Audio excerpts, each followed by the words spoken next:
Happy New Year, everybody. Welcome to 2026. This is FFPC Insider Access live on the Better Sports Network this evening. My name is Eric Balkman. You know me from the Fantasy Football Players Championship, the High Stakes Fantasy Football Hour, and the RotoViz High Stakes Lowdown. Connect with me on X at Eric Balkman. Connect with this dude on X at JB Fantasy Sports, one of the scribes and voices over at RotoWire. He is one Joe Bartel. Joe, thanks so much for carving out some time for the show tonight, man. Really appreciate it. Excited to chop it up with you, man. Yeah, I'm excited too. I mean, what better time to talk NFL than what could be the most tumultuous postseason that I can recall in recent memory? I don't think there's a prohibitive favorite 1 through 14, which makes this first week really difficult to have the playoff conversation. But at the same time, I'm really excited for it because there is no Mahomes. There is no guaranteed Eagles walk to the championship necessarily. We'll talk about the Eagles throughout the 2 hours here, but I think it's going to be a very interesting postseason. I would almost be willing to guarantee that whoever ends up winning the Super Bowl, it will be much like my Milwaukee Bucks in 2021, where there'll be a lot of people poo-pooing it or putting an asterisk in X, Y, and Z reason, because it doesn't necessarily mean whoever wins the Super Bowl will be the best team of this year. It will be matchup based, and why it's gonna be a lot of fun talking about football the next couple of weeks. I think that's true of the NBA more often than we think. It's definitely true in college basketball, where like depending upon who you match up with in the tournament, I think you can make the case for it in Major League Baseball as well. Football, I just think like this year, as far as the postseason goes, we're so accustomed to seeing these great Lamar Jackson, Josh Allen battles, or these Lamar Jackson, Patrick Mahomes, or Patrick Mahomes, Josh Allen.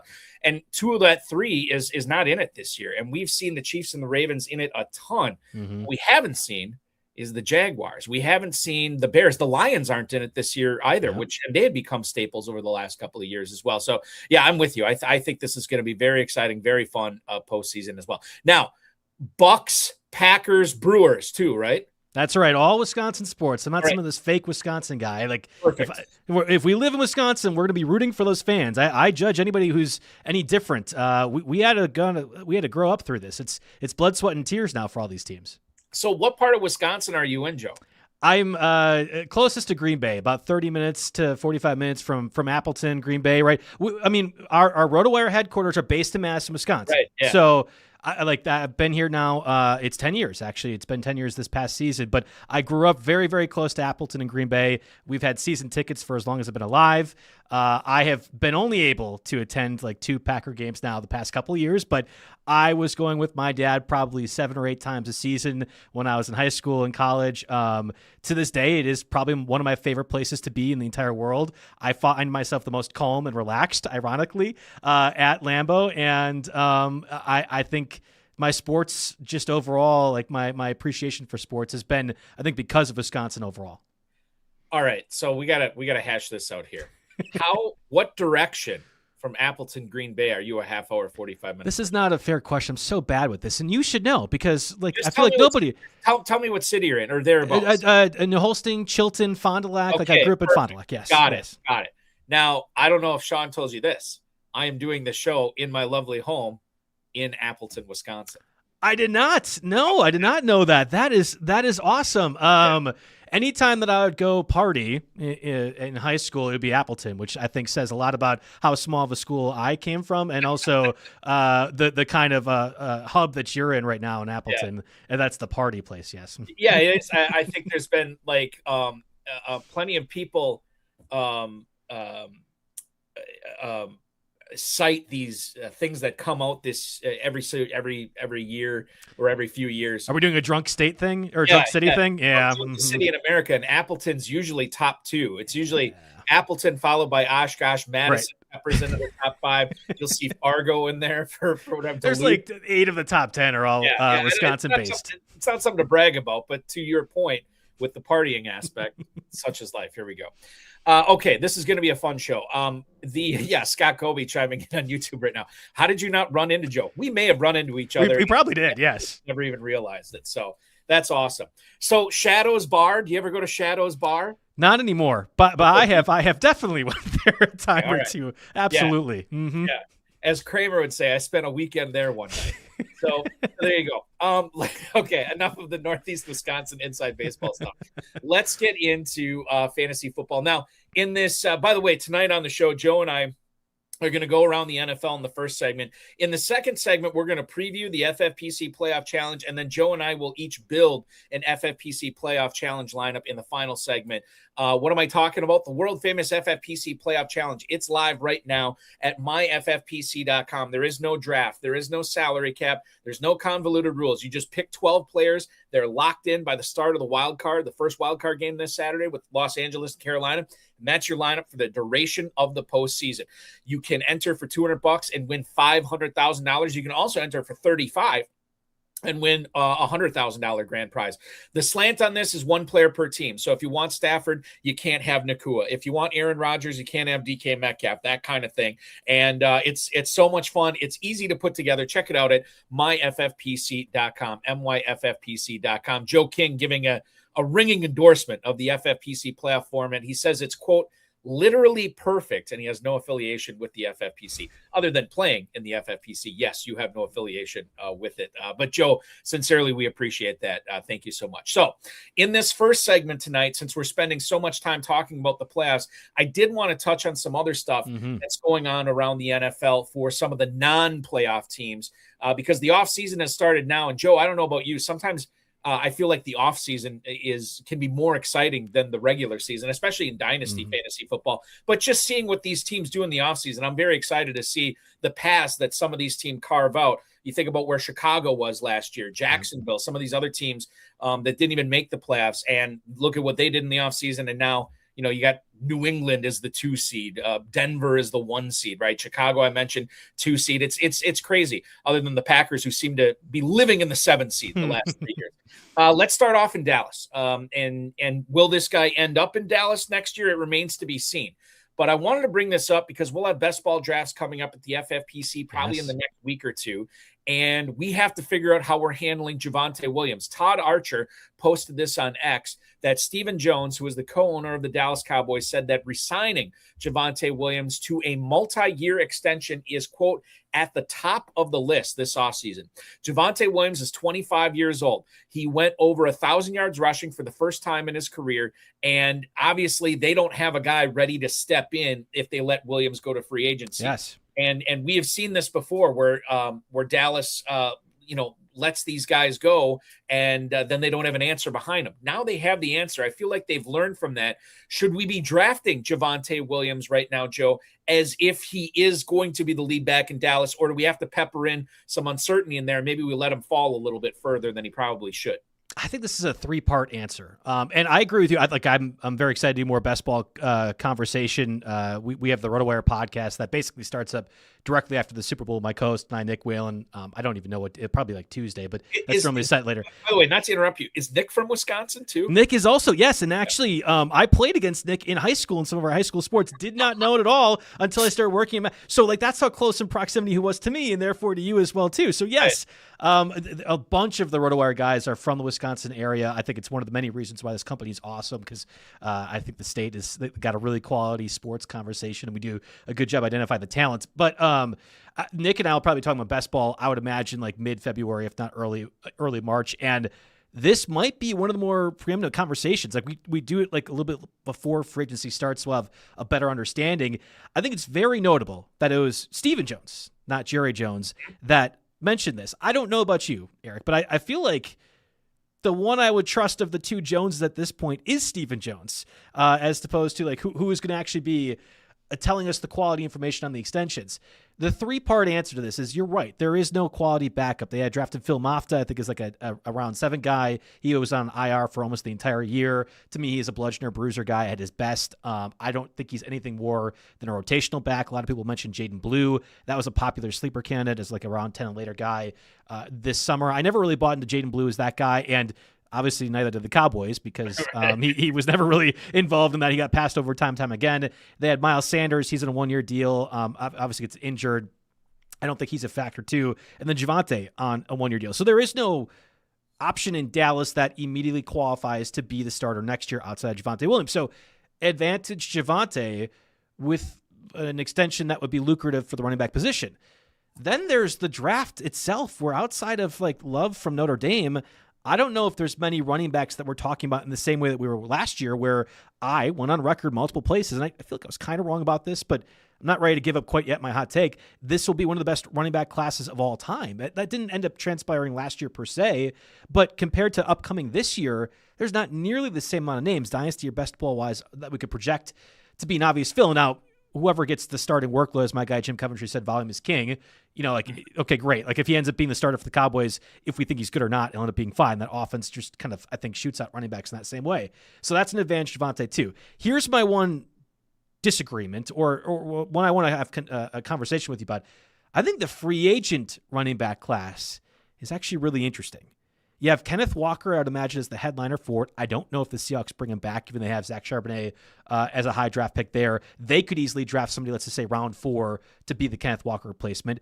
Isaiah Pacheco, probably entering free agency as well, too. Chiefs looking to do something else, too. Javonte Williams in that same mix. And then there's a whole bunch of other, let's call them ancillary pieces, like Rachaad White, for example, where if Rachaad White just 1-for-1 replaced Javonte Williams in Dallas next year, I mean, Rachaad White's probably a round 4, round 5 guy, right? He could do the same stuff that Javonte Williams can. So there's enough of those names, coupled with how the NFL always seems to have now 2 running backs if you don't have a dominant one, that I don't know if Javonte Williams is a guarantee sign at a price tag his camp would want. And I'll go back to you on that. Like if Javonte Williams is not this, let's just call 3 for 30, right? He gets $10 million per year. That'll probably make him around like running back 10 or 12 range. Certainly great money for what Javonte Williams has been the past 2 seasons. I don't know if the Cowboys need to commit to that when there's a bunch of other guys that they could probably bring in for slightly less on a shorter deal until they draft a guy they feel good about. I think that given where they're at, I think that, well, how do I want to put this here? So given where the Cowboys are at, given how close they were, and I use close as a relative term, to making the playoffs, I think that it's going to be difficult to pay Javonte Williams and George Pickens. Now, assuming if you put Pickens on the franchise tag, I guess that solves a few things here. Right. But you're soaking so much into your offense here.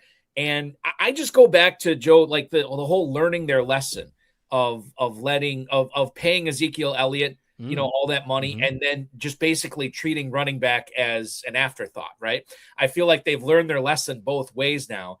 And I feel like it would make sense that Javonte Williams would come back to Dallas. I think that, like, for me, I think he's at a much higher level than Pacheco. I think he is a significantly more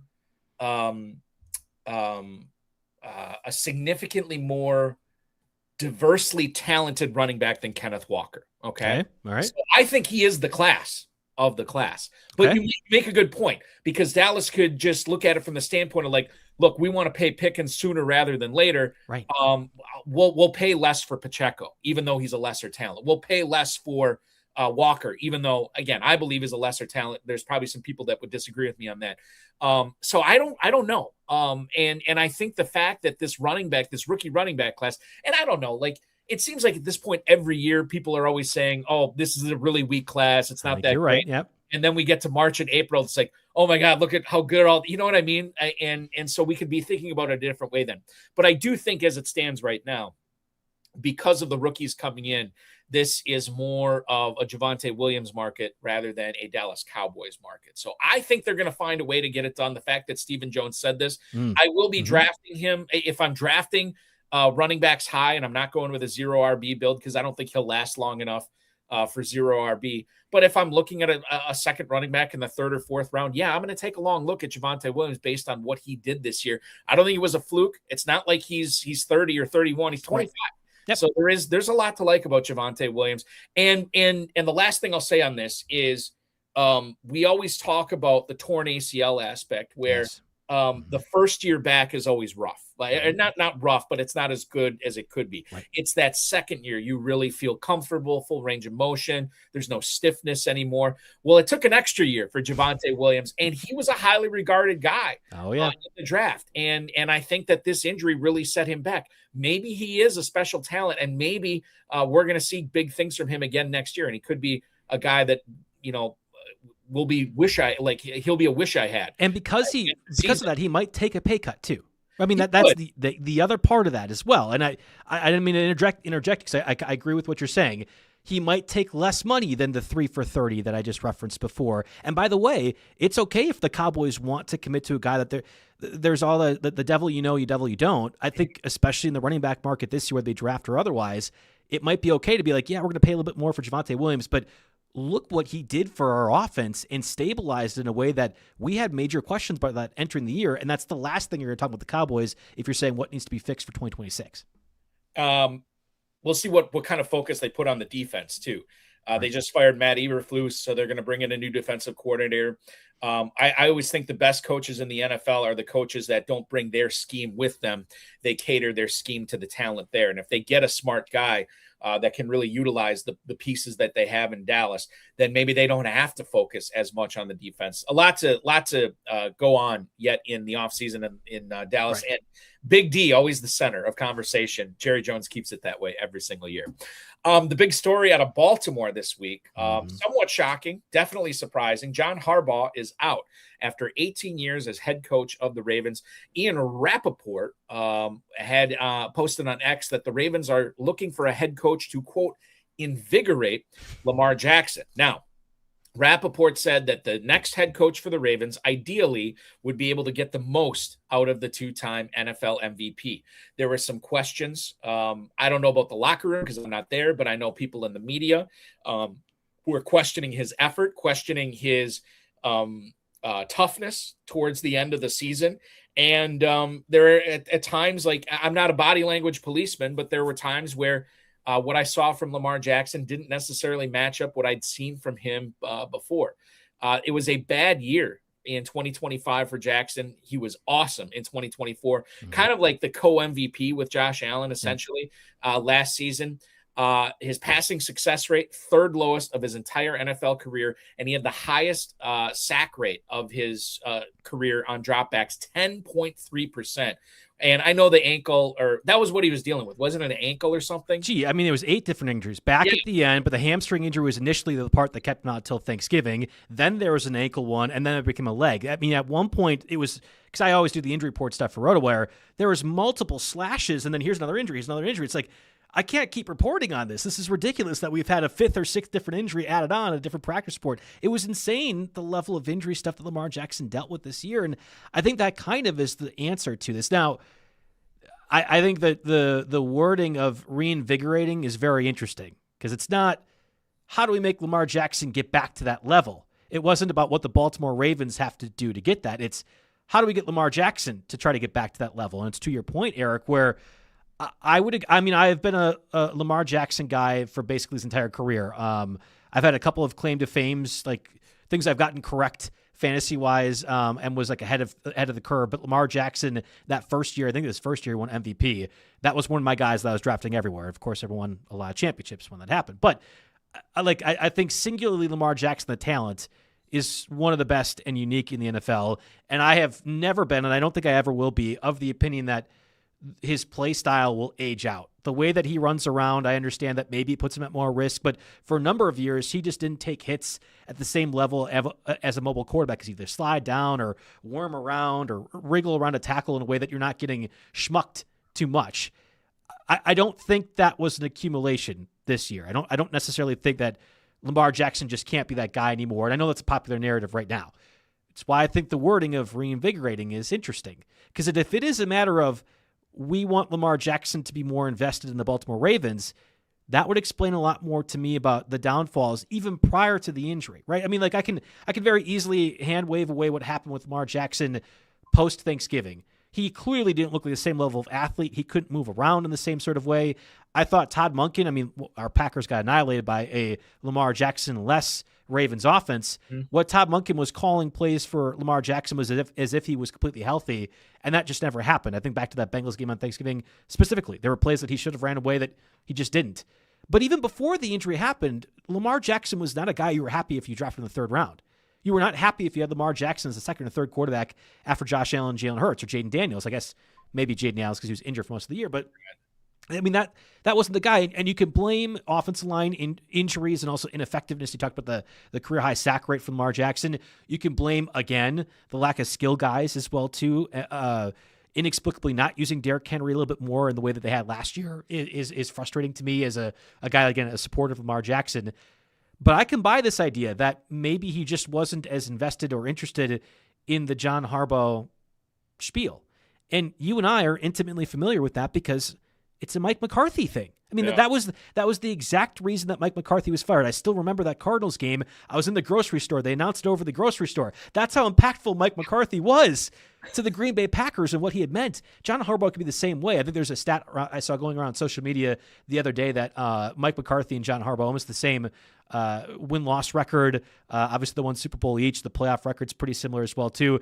And despite Mike McCarthy being in the news about getting head coach interviews, nobody thinks about Mike McCarthy, I think, the same way as they do John Harbaugh. So I'm okay if it is I'm not okay. I can understand if that's what the Ravens will choose to do. My whole concern, and I think this is a very big deal for best ball things this upcoming year, what coach in the cycle that we currently know of is supposed to do that?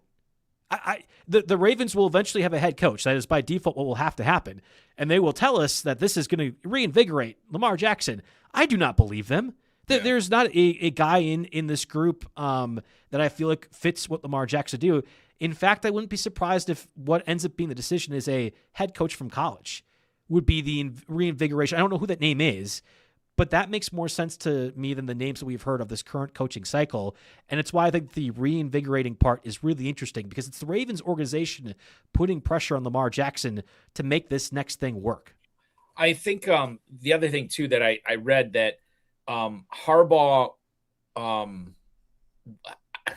can't remember who reported this, but that he was asked to move on from Todd Monken. Yep, you're right. Yep. And he didn't want to do that, right? And I think it's funny because Monken interviewed for the Michigan job before they hired the dude from Utah. And I was like, God, Monken might just leave of his own volition, and Harbaugh could have saved it. I mean, you just don't know. And the other thing too, like sometimes I think like the thing that I remember when Holmgren left the Packers, a lot of people said, you know, at a certain point, the same voice becomes stale, which I used to believe. But now with the changeover in the NFL, with free agency and you know, basically guys getting the most guys just getting one contract, the locker room changes over so much that I don't think that a voice ever gets stale. I mean, if you're good at motivating and coaching, you can be there as long as you want. It's why college coaches are there for forever, because every 4 years they're getting brand new crops of players in. The difference here is Lamar Jackson's a long-term guy in Baltimore, and Harbaugh was a long-term guy. And I just wonder if this was just a situation where they realized that this was not going to get them back to the Super Bowl. This pairing was not going to get them back to the Super Bowl. Now, the other thing, and I always say this about firing coaches, there is no guarantee that the next guy you get is going to be any better. Mm-hmm. Like Harbaugh might be a better coach than the next guy you hire. But what I come back to is when you have made up your mind that this is not going to go as far as a Super Bowl championship, then you have to cut bait. Yeah, you have to move on. You have to find somebody else. Even if you stumble and you take a step back coaching wise, and the next guy isn't the right guy. Once you know that this guy isn't the right guy, then yeah, I mean it sucks, but you got to move on. I'm just very interested to see, and I'll tell you this, just to wrap up the Lamar Jackson thing. I think he's going to be a nice bounce back guy next year. I think that he is far from being washed. I think that he is a better passer than people give him credit for. I agree. And I feel like he is going to be a player that drops out of maybe even the top 5 or 6 quarterbacks in drafts. And at that point, I'll plunge and I'll draft him. Maybe he doesn't, but I feel like Allen's going to be drafted ahead of him. Drake May, Jaden Daniels probably. I don't know about Mahomes. Mahomes will probably go behind him because of the injury. And who else? I would imagine Hurts, right? Same thing. Oh, Hurts, yeah. That's with Joe Burrow as well too. I mean, 100%. Yeah. So I was surprised when he initially said that because singularly Lamar Jackson could be what Christian McCaffrey was this year, at least from quarterbacks. Like But people stayed away from him too. Well, that's right. No, it reaffirms your point. That's like, if things work out in the best case scenario, Lamar Jackson will win you leagues in the exact same way that Christian McCaffrey won people leagues this year. It would be the same exact thing at the quarterback position. I have not delved deep into rookies yet. But I do know a few things. If this was a pop quiz, I could fake my way through it. We're going to fake our way through the one rookie we'll talk about tonight, and that's Carnell Tate, the wide receiver out of Ohio State. Pete Thamel from ESPN posting on X a couple of days ago that Tate has officially declared for the NFL draft, projected to be one of the top wide receivers drafted. He had a sophomore season of 52 catches, 733 yards, and 4 touchdowns. Then this past year, 51 catches, 875 yards, and 9 touchdowns. 400-yard games this past year. He was the number 2 receiver on this offense, too. Bear that in mind as well, behind Jeremiah Smith. And it sounds like he's going to be a first-round pick. Joe, the way I've heard this from many pundits out there is that it is a triumvirate of receivers up there with Tate, with Tyson out of Arizona State, and then Lemon from – is it USC. Mackay? Yep, Mackay Lemon. Yep. Lemon, out of USC. Thank you. Where does Tate rank among those top 3 for you, or are they all sort of on the same tier and you haven't made up your mind yet? Yeah. So I do the SiriusXM show, Channel 87, every Friday. I guess for us in Central Time Zone, 11 to 1, but noon to 2 p.m. Eastern, with my co-host Mario Puig, who is, I think, still one of the best people in the NFL. I'm sorry, one of the best people in fantasy from a prospect level perspective. So I would default to Mario's thoughts on this, and we'll have a lot more conversation when we do the SiriusXM show, really throughout the postseason and especially the Super Bowl. It's going to be like our time. We get the Underwear Olympics, get to talk about the NFL Combine. We get into a lot more depth on that on Channel 87, again, on the RotoWire Fantasy Sports Show every Friday. So I actually play in a handful of Devy leagues, I guess, for those unfamiliar leagues that you actually can have and roster college players. There's a format called Ottoneu, Ottoneu. It is my favorite fantasy platform out there. Like, if I'm not sponsored with them in any way, but if I was to wear some branding around, I'd be like, I actually really like Ottoneu because it's an auction format. I love auction leagues, but you also have college guys in there too. And the frenzy that my league mates, who are far more intelligent about college football than I am, I'm technically a Badger fan. There was no reason to watch college football this year. There was no point at all in early August too. We knew exactly what this was going to be this year. We definitely need to be firing our head coach as well too. That's a different conversation for a different day. I have never really followed college football in that same way. But the level that my friends were going after Lemon and Tyson and Tate, even before the year began, was effectively putting them in the range, at least in that format, like they were guaranteed to be what Tate McMillan became this year for the Panthers. And it's great that Tate McMillan became that, but there was no guarantee. I mean, I went and covered at the NFL draft. I'm sure you did as well too, given it was our stomping grounds. I did that for RotoWire. We got like front row passes to be able to do like live announcements and stuff. It was one of the best moments of my life and probably will always be. I was more on top of the NFL prospects then than I've ever been in my life. I would say each one of these 3 receivers is probably at the level that Tate McMillan, from a prospect perspective, was entering this year. But when you look at the top 10 teams out there, there's a lot of landing spots. Like if he ends up being a Raider, like Tate, for example, or any one of these 3, I think it's fine to expand onto Tyson and Tate and Lemon in the same sort of way. There's a number of the roadblock level teams that I get concerned with. And this is really different than like Malik Nabers, for example, because that's a much better receiver class than what I think will be this year, where Brian Thomas Jr. obviously came out at the end, but Marvin Harrison was the cream of the crop, and you had Roma Dunze that I loved a whole lot, and Malik Nabers. All 3 of those guys will be higher projected prospects than what I think we'll see this year.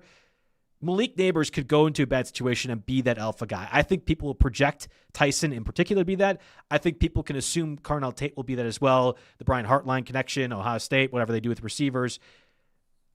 I would just be careful, because I thought the Giants' offense a couple of years ago was really bad, but Brian Dable can scheme things, and a really, really good talented receiver can still benefit in adverse scenarios. I don't know if I'd quite qualify these 3 rookie receivers in the tier that you're mentioning to be that same spot. And again, best case scenario is Tate McMillan. I don't know about you. I don't want to put words in your mouth, Eric, but I think Bryce Young is like quarterback 27. I think he's one of the worst starting quarterbacks in the league, and Tate McMillan still thrived. Now, thrived was just over 1,000 receiving yards and an offense that, at least for the first 2 months, didn't do anything outside of running the football. But that's the best case scenario that I'm a little bit nervous with. And I think, as we have often seen, these rookie receivers will get so much hype at a certain point in the summer that they'll be overdrafted when people are actually paying attention, because that's the only things they've heard of. And if they go to the worst scenarios, which there are a lot, picking the top 10, I would be a little bit cautious to go ahead and invest in them. Yeah, I think you raised some good points there, and a lot of stuff that to flesh out before we get there, the combine and everything, find out who's meeting with who, and see where things are leaning. But certainly we'll know a lot more than we do now in a couple of months. I want to talk about, let's see, the Giants. I just got to find my blurb here that I wanted to bring up, and I don't see it here. No. Do I have it here? God, I'm sorry. This is horrible radio. Yeah, I got it. Report in The Athletic, Joe. Joe Schoen, I don't know how to pronounce it. No, you're right. Yep. Joe Schoen is still the general manager of the Giants. And he said the potential new head coach for the Giants and the people he's been speaking with, they're very excited about Jaxson Dart. And obviously, if you are named the next head coach with the Giants, you're going to get a pretty exciting offense. You have Dart, Nabers, potentially Wan'Dale Robinson. We'll see if they re-sign him. Theo Johnson, who I like quite a bit, and then the Scadaboo Tracy backfield. And then an offensive line that's not in terrible shape either. So I think it's exciting to see what the Giants are building here. The question here is about Dart. I think that Daboll got fired. A good portion of why he got fired was because he did not exhibit proper care and making sure that he was protecting his quarterback. I think he recognized the way that they win is to unleash Dart and let him use his legs. That's not if you're doing it as much as he did as a young quarterback, number one, you're not evolving as a pocket passer, which you have to do in this league. And number two, you're putting yourself in harm's way a lot. Dart was awesome for fantasy for anybody who had him this year. My concern, and this is probably good for Dart's career, but it's concerning for fantasy if you draft him in the top 10 quarterbacks next year, he may not use his legs. If they have some sort of head coach that is going to take responsibility for Dart's health and making sure he's on the field, we're going to see less design runs. We're going to see him not take off as much. We're going to see him throw the ball away more. And a big part of the reason he was so successful, Joe, was because of those legs. And I am a little bit nervous about Dart being over. I'm excited. I'd love to draft him, but I feel like he's sort of on my list right now of players I'm very worried about people overdrafting him and then him not being able to deliver, not because he doesn't have the talent, but because he's being coached not to do those things. Well, let's unpack this. There's a couple of things to it. A, it's ironic that Joe Schoen says there's a bunch of head coaching prospects that are excited about Jaxson Dart, because the general manager of the Giants was not excited about the quarterback that he took. He actually pinned that on Brian Daboll as the reason why they traded up for Jaxson Dart. And frankly, I thought the cost to do so was so cheap that it made sense to go ahead if you believed in Jaxson Dart. But Schoen wanted no part of that. I mean, he actually attributed to Brian Daboll as the reason why they took Jaxson Dart, and it's now only retroactively a thing that we can credit Joe Schoen, and I think credit can be in quotes as well too. So it's funny that he's like, well, head coaching prospects come here because we have this Jaxson Dart guy that I didn't really even like when we took. It was a Brian Daboll thing, and now Daboll's gone, but I'm still here. Which, I mean, speaks to, like you allude to the very top, it's comical in my mind that the Giants are sticking with this decision that Schoen is going to be your GM. I think the Saquon Barkley and Xavier McKinney on a national stage scenario is getting messed up as much as they were. Should have been reason enough to go ahead and fire. But yeah, whatever. It's the New York Giants. Let them continue to be inept. I'm fine with that. So let's do this first. Where do you think Jaxson Dart, let's just say it's going to be Mike McCarthy. I don't think that's going to happen, but whatever, like a ho-hum veteran head coach that will be a rah-rah leader guy, not an offensive guru guy, not a defense guy, just somebody ho-hum, whatever it is. Or Joe Brady, right? Offensive coordinator for the Bills. Bills. If that is your head coach for the Giants, where do you think Jaxson Dart gets drafted? Let's just do early August, when we don't have quite the training camp hype that'll inevitably push him up in a big market like New York. Where do you think Jaxson Dart goes? Because I think that's the first part of this answer. Yeah, Are you saying among quarterbacks or just Yes. rounds? No. That's just quarterback. Yeah. Mm-hmm. He's not top 5, but I think he's fringe top 10. Really? Okay. Brady, yeah. So Drake May was, I think, quarterback 14 at various points throughout August. I'll call that draft season. Quarterback 14.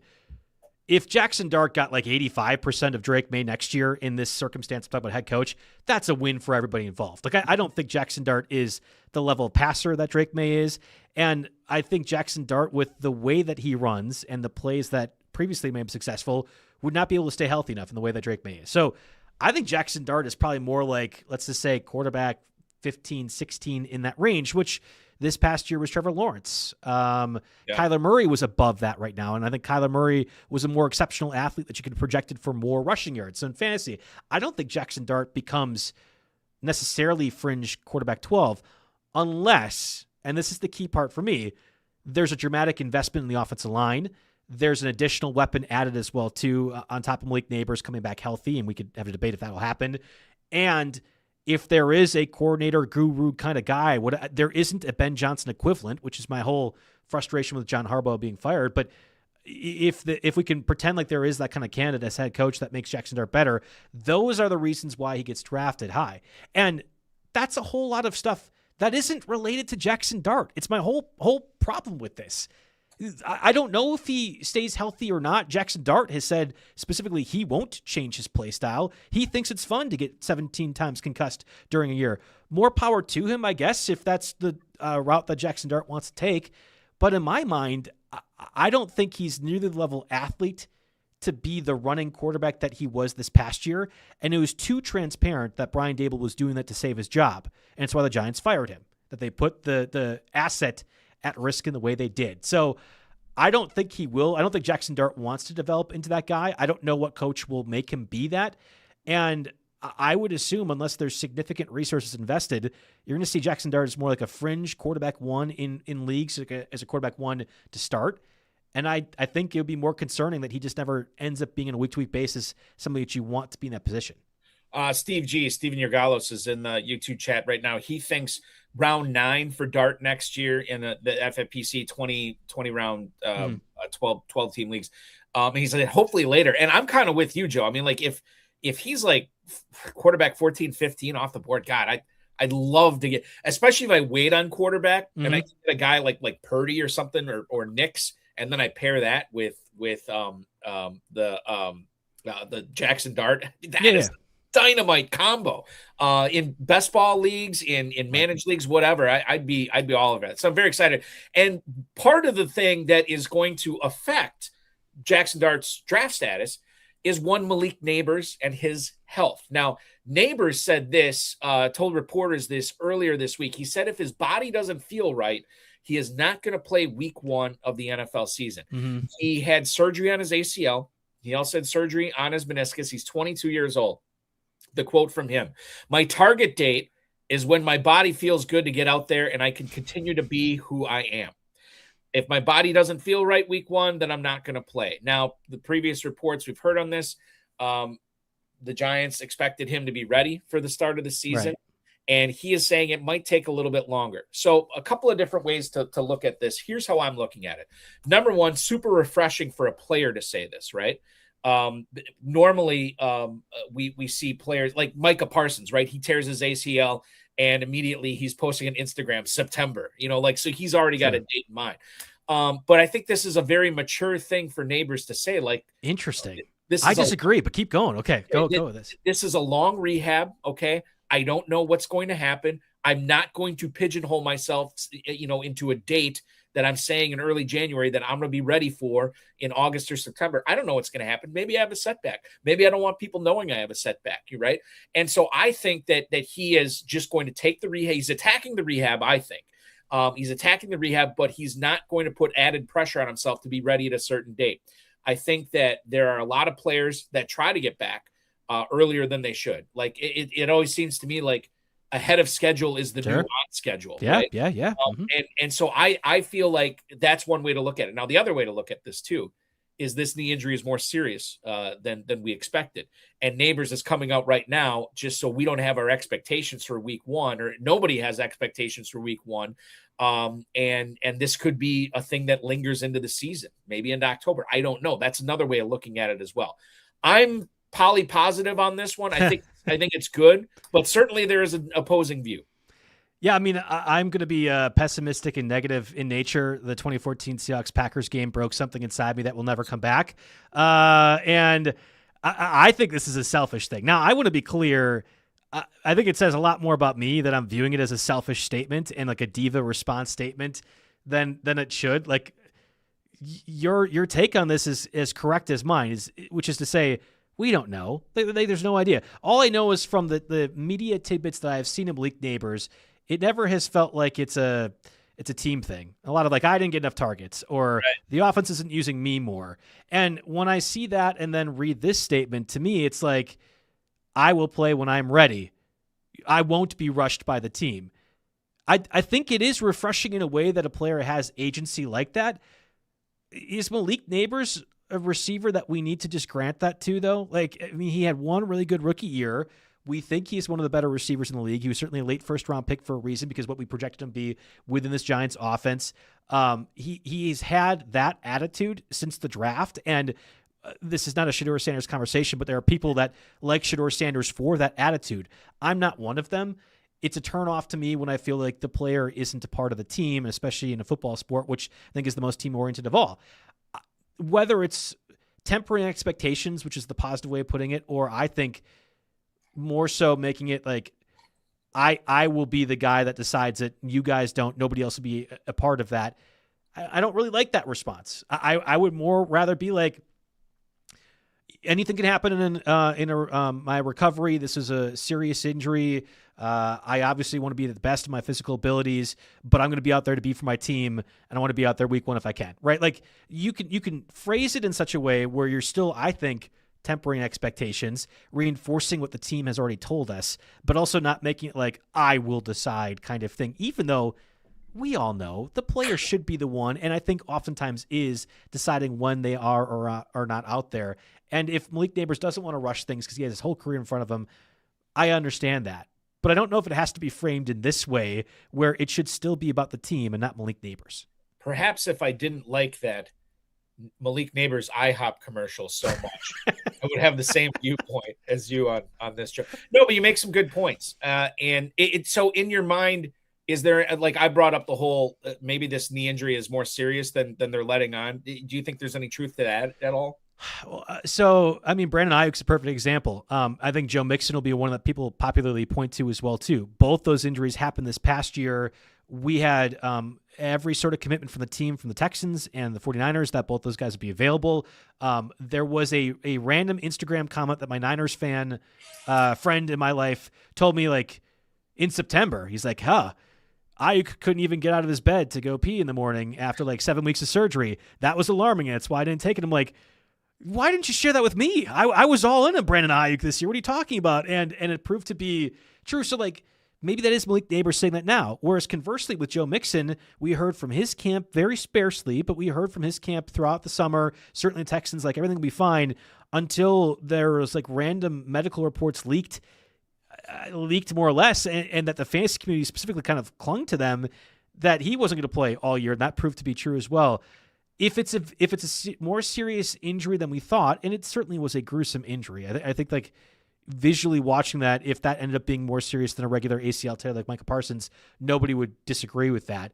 We still had a longer ramp than a few of these other injuries that we just referenced here before. So I don't know how serious it needs to be for me to think that he won't be available. And I don't think we'll ever get that information anyway.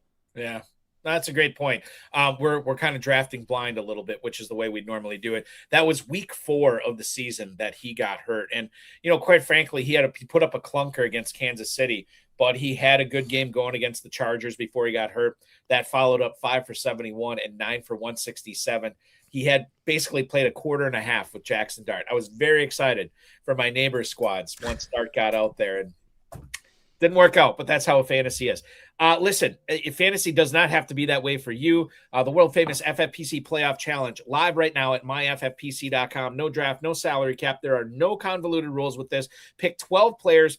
You can enter for $35 to win $100,000, or you can enter for $200 to win $500,000, one player per NFL team. So if you want to go with a guy like Trevor Lawrence, you can't have Brian Thomas Jr. If you want to go with A.J. Brown, you can't have Saquon Barkley. MyFFPC.com is where to go, myffpc.com. It is Super Wild Card Weekend. It is playoff fantasy football night in America. Joe Bartel from RotoWire and I will come back to preview all the games this weekend. We'll also touch on the Seahawks and Broncos who have the weekend off. And don't forget, coming up in about 25, 30 minutes or so, we're going to start building some lineups right here live on the FFPC Insider Access Show on the Better Sports Network. We'll step out, catch our breath. Don't go anywhere. We resume right after this.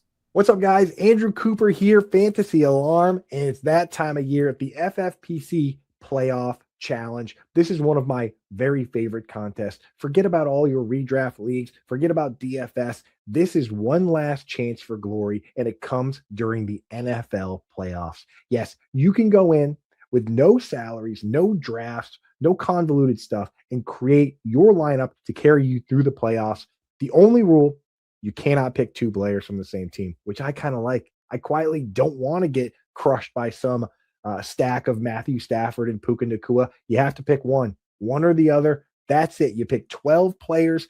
Try and set yourself up for glory here. And there's a lot on the line. Two different contests, $35 contest or the $200 contest with a $500,000 on the line in this one. It is one of the premier events in this fantasy football space. If you win this one, you go down in fantasy football history with the other gold-plated names at the FFPC. So get your contest locked in now before they fill, because I tell you what, they will. If you want to get into the FFPC Playoff Challenge, go to myffpc.com, sign up now, and you can use promo code ALARM, ALARM. They'll give you $25 when you deposit $35 or more. Welcome back to FFPC Insider Access here live on the Better Sports Network. Talking with Joe Bartel from RotoWire. Before we get into the FFPC Playoff Challenge and the games going on this weekend, Joe, I meant to ask you this at the top of the show. You're not just a fantasy football guy with RotoWire. No, I actually am in charge of hiring and training all of our remote writers. I go through our intern process as well, too. So operations manager is my technical title. I am also technically the esports editor. That's actually where I started at RotoWire 10 years ago. It's where I rose through the ranks. Now, thankfully, esports isn't as big of a deal as it was during COVID, and I've been far more NFL diligent since then. But Dynasty related, certainly, I cover all different sports on the Angel Fire radio show, 6 to 8 p.m. Eastern on SiriusXM every Saturday as well, too, Channel 87. So we have a lot of different things that I do at RotoWire. I'm privileged to have this opportunity from the fantasy sports field. This was back in high school, a job that I thought was too much of a dream job. Like, I always have to center myself. I can't have too high of expectations to be able to do fantasy sports. So I went to college just to do sports journalism. I didn't think this is possible, but it's been awesome now, 10 years at RotoWire, and I would love to keep doing another 10 more. So we have Mr. Bakes-A-Lot in the YouTube chat, and this is good for anybody who's wondering. He says, are you hiring? I am a decent analyst in offense and IDP statistics. So for anybody like Mr. Bakes-A-Lot who would like to work for RotoWire, what's the best thing for them to do? So this is a good news, bad news thing, but I have been so good at my job that I have gotten us probably to a spot where we're not singularly looking for one person who does one sport. Previously, when I took over probably about 5 years ago with this, I think if you were independently good at just NFL or just MLB or just NBA, I would have been very comfortable being yeah, we need more talented people like that come on in. Now, at this point, with the lack of needs that we really have at a lot of these writer spots, you really should be well-versed and defined in multiple sports because it's easier for you to have work for us the entire year.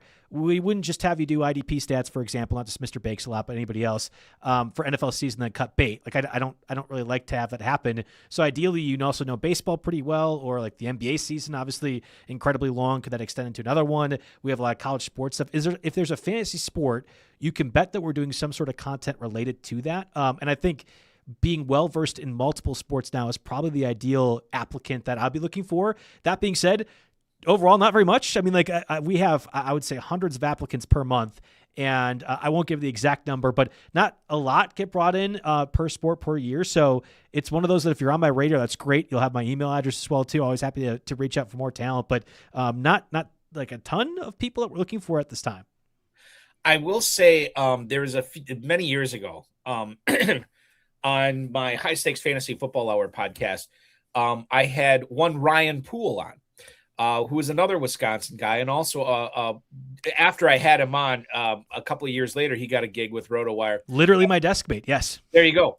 And I was like, oh, that's awesome. He's doing fantasy football stuff. And then I was like checking out no, he does fantasy football. Yes. But he's golf and he's doing basketball as well. I had no idea. He's in charge of all of our DFS stuff. And Ryan's awesome just overall and a lot of that stuff. But yeah, I mean you are required to wear a lot of hats at RotoWire, which is great because I like to. Like that's one of those things. I never feel like my job is mundane in any way. I think with all the NFL coverage I do, it certainly gets long during the NFL season, and I really find this part of things more rewarding at certain ventures of the NFL season because I love interacting and bringing on new talent. We've had a lot of really successful people come through, and I'm excited for what we have right now at RotoWire. But yeah, I mean, Ryan's a perfect example where he could easily do one sport, but because he's so talented at a bunch of other ones, he's been really useful for RotoWire in that regard. Yeah, he's awesome. Fantastic. Let's get in to some of these playoff games going on Super Wildcard Weekend. And how they will affect your submission to the FFPC Playoff Challenge for those of you who are participating, which is hopefully all of you. Rams and Panthers are going to kick it off at 4:30 Eastern on Saturday. And I think dependent upon how you feel the Rams are going to do in the postseason changes the way you think about which Ram you're going to play. The Rams were the odds-on favorite to win the Super Bowl just probably 3-4 weeks ago, right? And now they have the third shortest odds, but they're the 5 seed in the NFC. Now, if you believe that they're going to go on a run, Joe, and you tell me if you agree with this, if you believe they're going to go on a run and get to the Super Bowl, then I think Stafford and Nakua are probably the two choices you have to decide between. If you think they're one and done, or maybe just 2 games and then out, then I think it comes back to guys like Kyren Williams, Devontae Adams, maybe even a super pivot to Blake Corum or Harrison Mevis. But that's the way I look at it. If you are structuring, and you should fill out your bracket first before you start picking your players.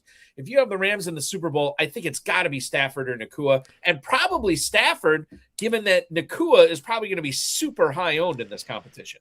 So you don't know this much about me, Eric.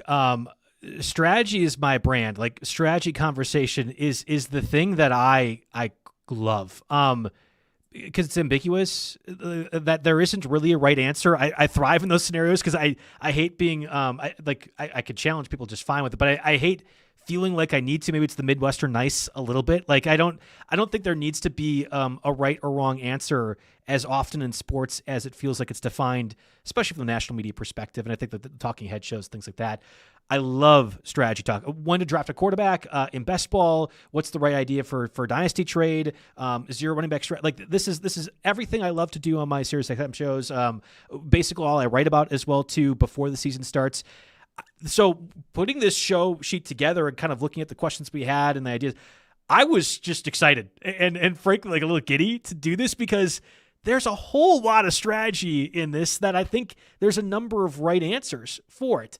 I want to be clear. I imagine the listeners know this a bit more than I do, but is it the point totals aren't doubled, right? Every single week you advance. No, it's just like the only time they're doubled is for the Super Bowl. Okay. Well, I didn't even know that. Okay, so that's important. So realistically, you need to get the Super Bowl teams, or at least one of the teams, right to be able to be in the big money spot. Okay, in my mind, I think the Rams are the prohibitive favorite to make it to the Super Bowl from the NFC side of things.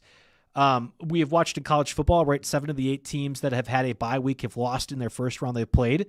I know that college football is not like football. I have specifically watched my Packers have bye weeks and look completely flat. So often, Eric. So often. And it has gotten to a point where I've been converted. I mean, like, ideally you would love to have all your guys rested and then play at peak performance. But the idea of one team having gutted through this playoff win, getting all the momentum in there, figuring out what works, getting the players' confidence up, going against a team that is just softer. It's not like a neutral, I'm sorry, it's not a negative term, but it's just softer because of those things they have not done. Mm-hmm. Getting a tune-up game like against this Panthers team, yes, they beat my Packers, it's fine. This tune-up game against this Panthers team. Depressing. Super depressing. I thankfully didn't go to that one. I thankfully didn't go to the Ravens one either. I was actually set to do so. Then I had to have a SiriusXM show scheduled at a different time. But I have thankfully avoided some of those depressing ones. I mean, yeah, that you have a tune-up game, I think matters a whole lot. Now, if everything goes the way you'd assume, the Rams are facing the Seahawks potentially. I mean, we'll get to the games a little bit later on that maybe change that. And the Seahawks are a good team. They know each other from a divisional perspective. It's not like the Rams will get a 1-over on them. And even if the Rams go against like the Eagles, for example, well, those two teams played earlier this year, and it was a blocked field goal away from the Rams winning. I think that was a pretty close contest too. I feel much more confident about the offense that the Rams run, the play caller and head coach that his teams won't fold over, Matt LaFleur.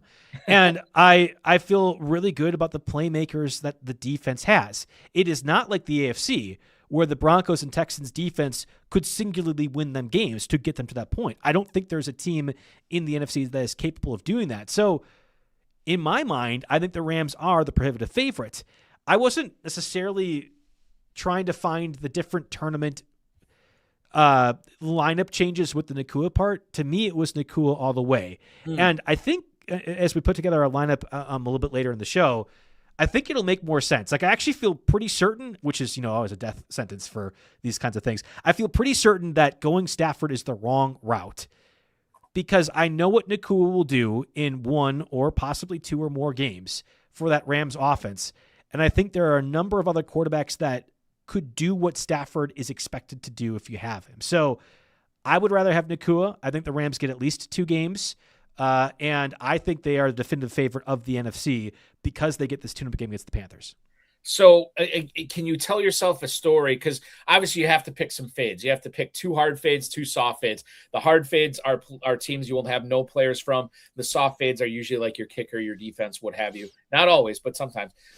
So when it comes to the Panthers, can you tell yourself a story that maybe you soft fade them and maybe actually use Teterow and McMillan in a game that maybe the Panthers have to throw to come back in? Or maybe you want to predict the upset here, and maybe it's Dowdle. You pick, and you get 2 games out of Rico Dowdle, because if the Panthers win, it's probably because they're running the football well, taking the air out of the ball, keeping Stafford off the field, and that means a heavy workload for Dowdle. Now, I've just said 2 scenarios that are not likely, but they are possible. What about you? Do you feel like and also, Joe, consider what the field's going to do, because I think most of the field is going to hard fade the Panthers completely. Yeah, I understand why you would want to pivot from the field. It is technically possible, Eric, that I get a date with Sydney Sweeney. Like, technically, there is a realm in which that would happen. I would imagine every other man on Earth probably is eviscerated. There's only Joe Bartel left on this planet, and even then, it's not a guarantee. I don't like going in that level. Like, I if the Panthers had not beat the Rams earlier this year, maybe it's a little bit different. Or if we were guaranteed monsoon conditions, which I think was it's why the Panthers ended up winning in the first place, fine. None of that stuff I know is going to be on the table. So I don't even want to deal with the possibility or trying to navigate the strategy aspect of it. Maybe my puny brain just can't comprehend the ways in which the Panthers could win. And I know that there's actually a lot of like positive history for the sub 500 team winning their first game in the postseason. The Beastquake game is probably the most notable one. I won't entertain that. And if I lose my $200 because the Rams choked, as a Midwest guy, I'll be very happy to watch the West Coast team suffer just a little bit when they get all the glory of the Dodgers and everything else like that. It's interesting to think about because if I think that Carolina gives the Rams a fight. Now, they may peter out in the 3rd or 4th quarter, but I think this game is going to be closer than people are thinking. Just my take on it. Let's talk about our Packers here, because they go right after this game and 7:00 on, or I guess it would be 8:00 Eastern, right? Yeah. On Saturday night. Amazon. Yeah. Yes, exactly. So Josh Jacobs, I'm not going to say he's healthy, but I will say he should be healthier. Mm-hmm. Hard to soak my quarterback on my roster to a quarterback who is the 7th seed or the quarterback for a 7th seed. Christian Watson's been coming on. There's no Tucker Kraft. No other wide receiver really a step forward. We have not seen Jaden Reed take a big leap in production since he's come back. Is it Christian Watson or bust for your Packer? No, I took Josh Jacobs, or I think that's the way that I would go with this. I understand going with Christian Watson as well, too. I'm not trying to say that you shouldn't do that. If the Packers were to beat the Bears, they are guaranteed to go against the Seahawks the next round, right? So I'm thinking about this best-case scenario where they end up winning the game. You get 2 games out of whatever Packer you have in your lineup. Again, 12 picks, 14 teams. You can have 2 teams completely out. I think the way the Packers offense even projects in one game against the Bears, you'd probably want to have some piece of it. Christian Watson's the better play against the Bears. I absolutely agree with that. I think that secondary is not very good. They don't have a great pass rush. And provided there isn't weather, although I was seeing at least yesterday there could be inclement weather and potentially a lot of wind and snow for that game on Saturday night, which would make me nervous. Christian Watson should have explosive plays, and they will be capable of making those happen. Josh Jacobs will be good enough. And I think having Jacobs back and theoretically as healthy as he's been over the past month now makes that red zone offense better. And more importantly, if the Packers were to upset the Seahawks, which would not happen, but if they were to, it's because Josh Jacobs had a singularly big game as an athlete or as a skill guy, whether it's a passer or a runner. That's what I'm trying to go with. So I think Jacobs is probably the answer I'd go with more, because I don't think Watson does well enough against the Seahawks to justify what is a real opportunity for an upset. I mean, the Packers in some books opened as the favorites over the Bears. Yeah. I understand the 2-7 seed dynamic. I get that entirely. As a Packer fan, I'm bracing myself for a loss because I mentally have to do that, given how bad it could be for my well-being if the Bears were to beat the Packers. But I think Jacobs is actually a really interesting play as well with what they could do in round 2. What's interesting, and I've been watching this point spread, Packers open up at 1.5. Then it flipped to the Bears 1.5, which was a weird flip. And now I just checked it again this morning, and it's back to the Packers 1.5. So I don't know what's going on. There must be some weird smart money, or maybe not so smart money coming. I have no idea. Flip side, Chicago, they could be one and done, which is weird to say from a 2 seed, but we saw it with Dallas a couple of years ago against the Packers. Only 2 seed to lose 2-7 seed. There you go. Mm-hmm. And when it comes down to it, I think this is a rookie play. Like, it's got to be Loveland. It's got to be Burden, right? I mean, I don't want to hitch my wagon to Caleb Williams. I think you could make a case for Swift, but Monangai seems to be cannibalizing him quite a bit more than I would have imagined was going to take place. And Loveland is hitting a crescendo. Tight end premium scoring in the FFPC. I really like him. And the other aspect, too, with Loveland, there's not a ton of great tight ends in the playoffs this year. There's no Kelsey. There's no Mark Andrews. So I don't know. Maybe there's more of a premium on Loveland. How do you feel about the Bears? So you mentioned the key part for me. There was not a lot of great tight end options available. Kittle's the best one, I think. Maybe I'm not thinking of one, but I thought Kittle's the best one, and I think the Niners are going to lose. I mean, we'll talk about the Eagles-Niners game in a little bit. I think the Niners lose that one. So to me, I kind of was fine punting the tight end position. I don't think Loveland gets enough receptions to really take advantage of the extra half point per catch here in the FFPC. And I don't know if a lot of other tight ends do either. So I actually think either DeAndre Swift or Kyle Monangai might be the right call. We know the Packers defense is atrocious. Goodness, I'm blanking no Devontae White obviously hurts things. I would hope that Rashawn Gary is benched. I don't know if he will be, but if Rashawn Gary's out there, that's also net negative along the defense as well too. The Bears will be able to run the football even if the Packers are committed to stopping it. That was the second Packers-Bears game where in the second half of the first Packers-Bear game, the Bears nearly come back because they entirely relied on the run. I think the Bears will be committed to that. I don't think Ben Johnson will fall into any trap holes necessarily that the Packers set for them, and he will stay committed to that. And in that regard, I think DeAndre Swift and Kyle Monangai, either one of those are going to get enough carries. Swift is a explosive enough athlete relative to Kyle Monangai that I think as the pass catcher of those two, I like Swift a little bit. And again, if we're just trying to project what will happen in the next round, which is, again, what my P brain has been doing, we watched it on Black Friday. the Bears just completely annihilate the Eagles. And that was from in a rushing Philly. perspective. Yeah, that was Philly.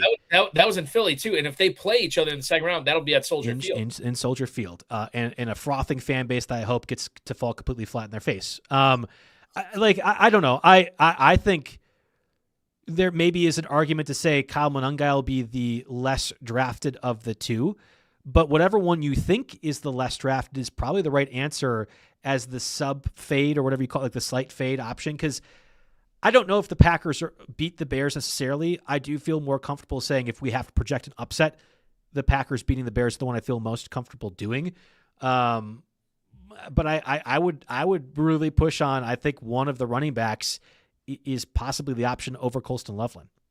Let's get to Sunday's games. We're going to kick it off with a banger. 1 p.m. Eastern. It is Buffalo in Duval, as the would say.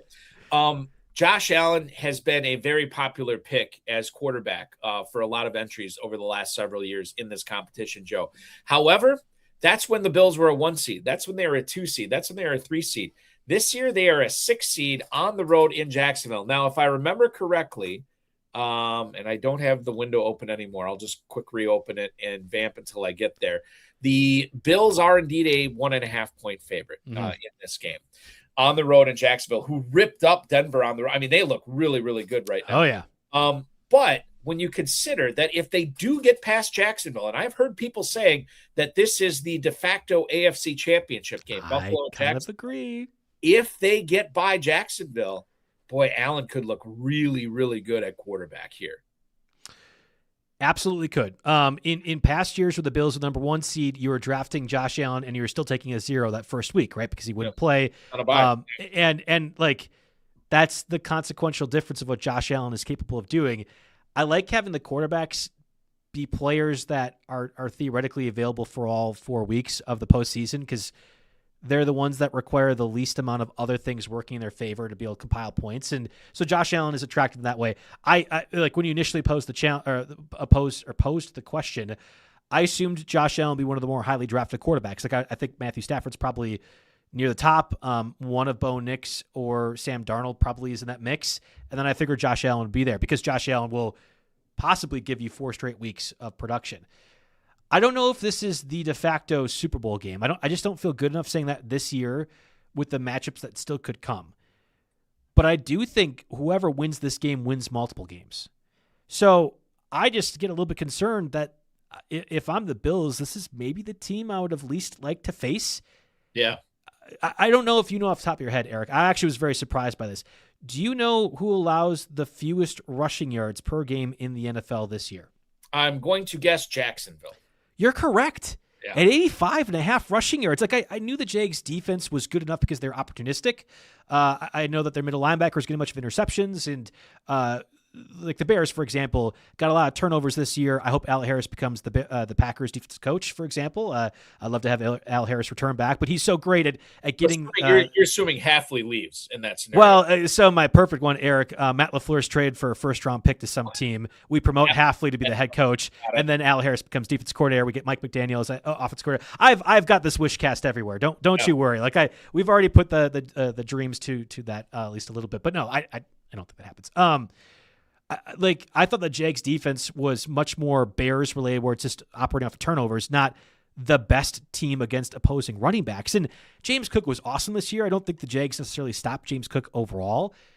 But if you're taking and negating the one thing that the Bills offense really enters every game as a positive, what you're left with is Josh Allen having to do heroics, which he can do in a weird away environment that I don't think really is beneficial to that passing game. So, and then the worst thing that you want for the Bills defense is a team that can run effectively. Well, guess what?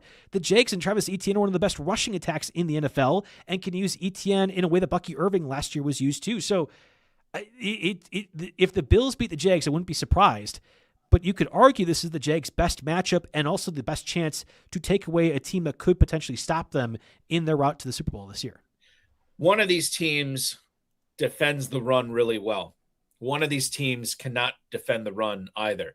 Maybe it's Josh Allen. That's the Fugazi quarterback play here. And it could set up to be exciting, but man, it's Jacksonville game. That's going to be tough. It's going to be tough. So we know that if the Jaguars win this game, A lot of people will have them going to the bowl, as the kids say. So many options on this team. I think if you're projecting Jacksonville in the Super Bowl, it would make sense to have Trevor Lawrence as your quarterback. But if you don't, if you think New England or Denver or Buffalo or somebody else gets there, then it becomes more interesting because there is a cavalcade of options for Jacksonville. Brian Thomas Jr. has been coming on. Jacoby Myers has been awesome since he got traded from Las Vegas. Parker Washington has really been white hot, and consider that you action scoring in the FFPC. So if he returns for a punt for a touchdown, you're going to get the points for that as well. You have Brenton Strange, who's looked pretty good coming off IR. Travis Etienne in the backfield. I don't know, man. Would you lean one way or the other? I mean, I feel like if you're filling out multiple entries, you just kind of pick and choose your Jacksonville players here. None of these guys really stand out to me, except that all of them I like as solid plays. Yeah, I wasn't trying to troll, but I think like Cam Little as a kicker, right? You could get the long field goal points as well too. I wouldn't do that, and I guess we'll kind of explain our strategy here in a little bit later in the show. I thought the first answer was probably ETN, because I thought effectively guaranteed this week I know what I'm getting out of him. And then if they were to advance the following week, like I feel comfortable saying ETN will be a bigger factor of it. But the tournament play aspect of this might be make 3 different entries and pick 3 different receivers between BTJ, Parker Washington, Jacoby Myers. Or in my mind, it's more of like Parker Washington, Jacoby Myers, and Brenton Strange. The 1.5 point per reception I think benefits Strange the most. I would be willing to bet on a per game basis he probably gets the most receptions of any tight end outside of George Kittle. And again, I think that the Niners lose to the Eagles this week. So like I actually kind of wonder if Strange is one of those. I still believe it's probably best to punt the position that we don't think is very good overall. But I expect Strange to get involved quite a bit. So like Parker Washington is the biggest upside. You have the return potential, like you mentioned as well, too. Jacoby Myers is probably the most consistent. I don't think people are thinking about him in the same vein as Puka Nacua and Jackson Smith-Njigba. And you start 2 receivers and then multiple flexes. Because you only start 2 receivers, theoretically, there's less receivers just in the pool, and Jacksonville's already diversifying as is. I don't know. I have my. I don't want to spoil it because I don't want to like say every pick that I'm going to do.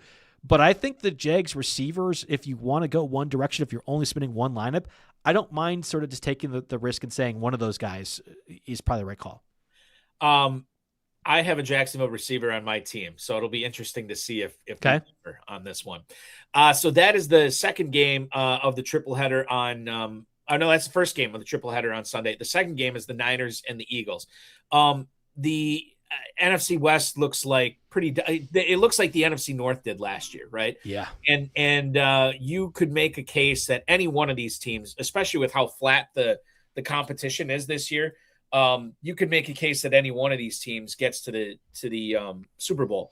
How many games do you think the Niners play if you only had one entry, Joe? That's the first question. And then based on that, who is your Niner? Because there's some options here with me. I think we could throw Pearsall out because we won't even know what his status is by the time that these lock. Kittle, McCaffrey, Juwan Jennings, Brock Purdy obviously would be an option as well.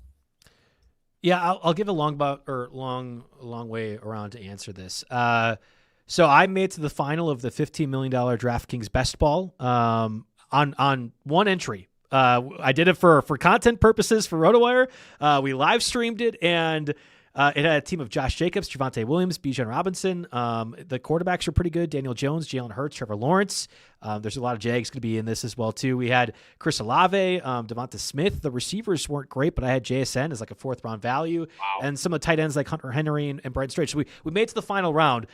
I ended up winning. I took 126 out of the 1,000 contestants, so it was like $7,500. It was a great birthday. My birthday was on that Monday where Bijan goes nuclear. So very, very, very good birthday for me. My wife, who I believe is the good luck charm, and the only reason that anything good happens sports-wise for me is because she's possibly watching, kind of napping, maybe reading, whatever it is. We had watched the Niners-Colts game the week before because that was the final game on Monday. And then we had watched the Niners-Bears game the week prior or the week after. That defense is awful. That defense is one of the worst defenses since I've watched my Packers year in and year out during the Aaron Rodgers heyday trot out one of the worst defenses you've ever seen. Like there's times in that Falcons-Packers playoff game from like half decade ago now at this point that I'm like, wow, there will never be a worse defense than what we're putting together out there. The Niners defense is atrocious.